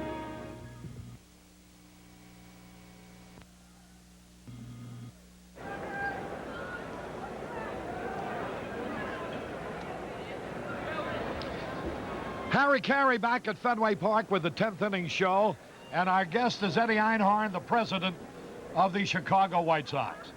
Boy, oh boy, you talk about the new deal. Hey, Doug! The 1981 Chicago White Sox are your kind of team. What a game today, Eddie, for the first game of the season. Well, Harry, I just don't know what to say. I'm a little awed. The last time I was in this ballpark, I was a Cincinnati Reds fan, and it was the 7th game of the World Series against the Boston Red Sox, and you remember that game that went down to the last inning and Joe Morgan got the winning hit.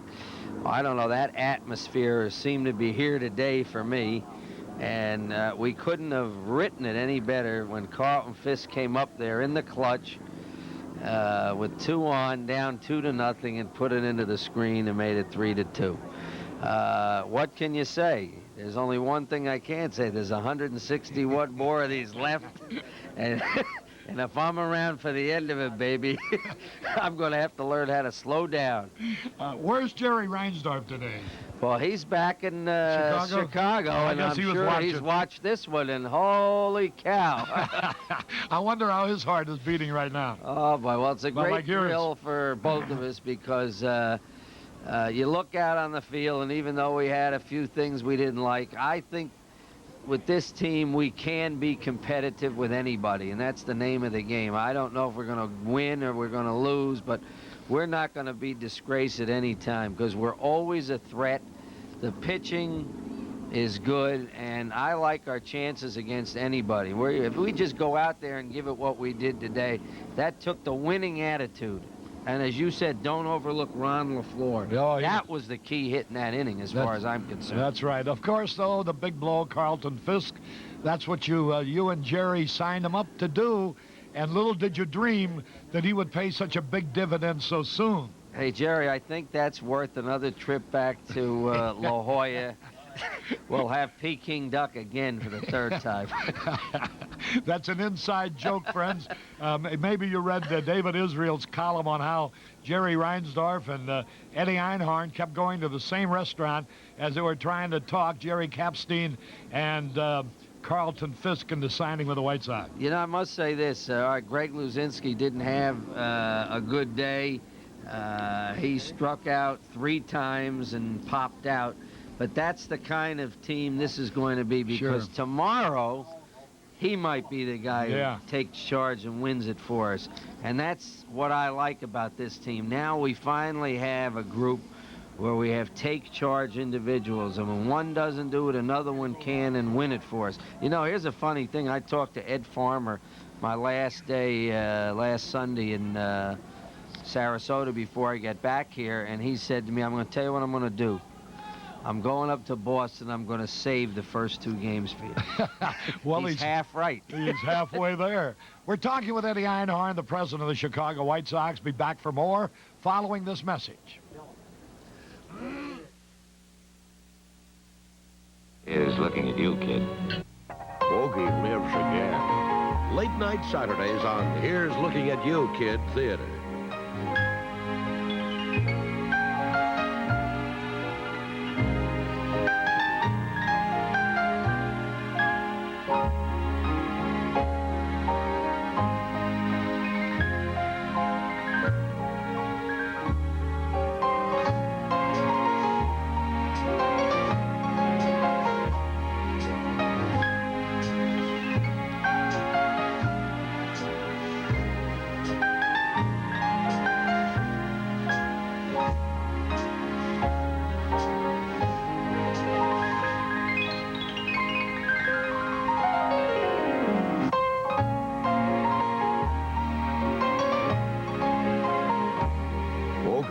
Again. Late night Saturdays on Here's Looking at You, Kid Theater. Harry Caray back at Fenway Park with the 10th inning show. Our interview features Eddie Einhorn, the president of the White Sox, and we have the other general partner, the chairman of the board, Jerry Reinsdorf, on the telephone with Eddie. So why don't you tell me what he's saying? Well, Harry, he agrees with you. He's absolutely has no heart left. He's fallen on the floor. And, Jerry, if this is what's going to happen, I think you and I better start alternating games. He says he thinks we ought to cut the season to about 12 games. Well, hey, do you feel like I do, though, that, and I'm not blowing our horns, but it looks like the team we've assembled here so far is going to give Chicago a lot of things to cheer about this year.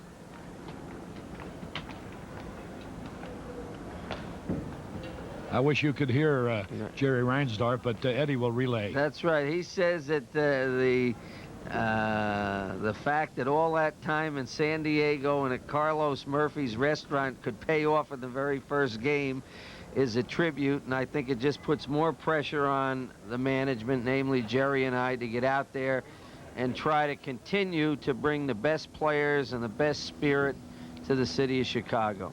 How about opening day Tuesday? I know your goal is a record-breaking opening day crowd. How close to that are you? Well, Harry, we got 2 goals. I want a record opening day crowd, and I want a record season crowd, which would be 1.7 million in our first year. I guess I go for the big ones, and that's the way I feel about this team and the effort we've made. We're pretty close, but there are some seats left, and we want to encourage the fans to be there. We hope if we ever could win this game Sunday and come there Tuesday, I think it would be one of the greatest thrills for White Sox fans, and we'd love to see him there. Jerry, I wish we could hear you here. Eddie Einhorn is relaying, though, your words. I know it had to be as big a thrill for you back there in Chicago as it was for us here at Fenway Park. Be sure to talk to your doctor about some kind of heart-bolstering pills, because I have a feeling we're going to have a whole score of games like this season, which certainly has started out on the kind of a foot that would lead you to believe that it truly is a new deal so far as Chicago White Sox fans are concerned. And Jerry says you look beautiful in a suit and tie. Thank you very much. Jerry Reinsdorf in Chicago, Eddie Einhorn here at Boston. This is Harry Caray from Fenway Park. The final score again, the Chicago White Sox 5, Boston 3, and a dramatic thriller with the key blow being a 3-run homer by Carlton Fisk. See you radio only Sunday, next Friday afternoon on Channel 9 at Comiskey Park when Boston calls. So long, everybody.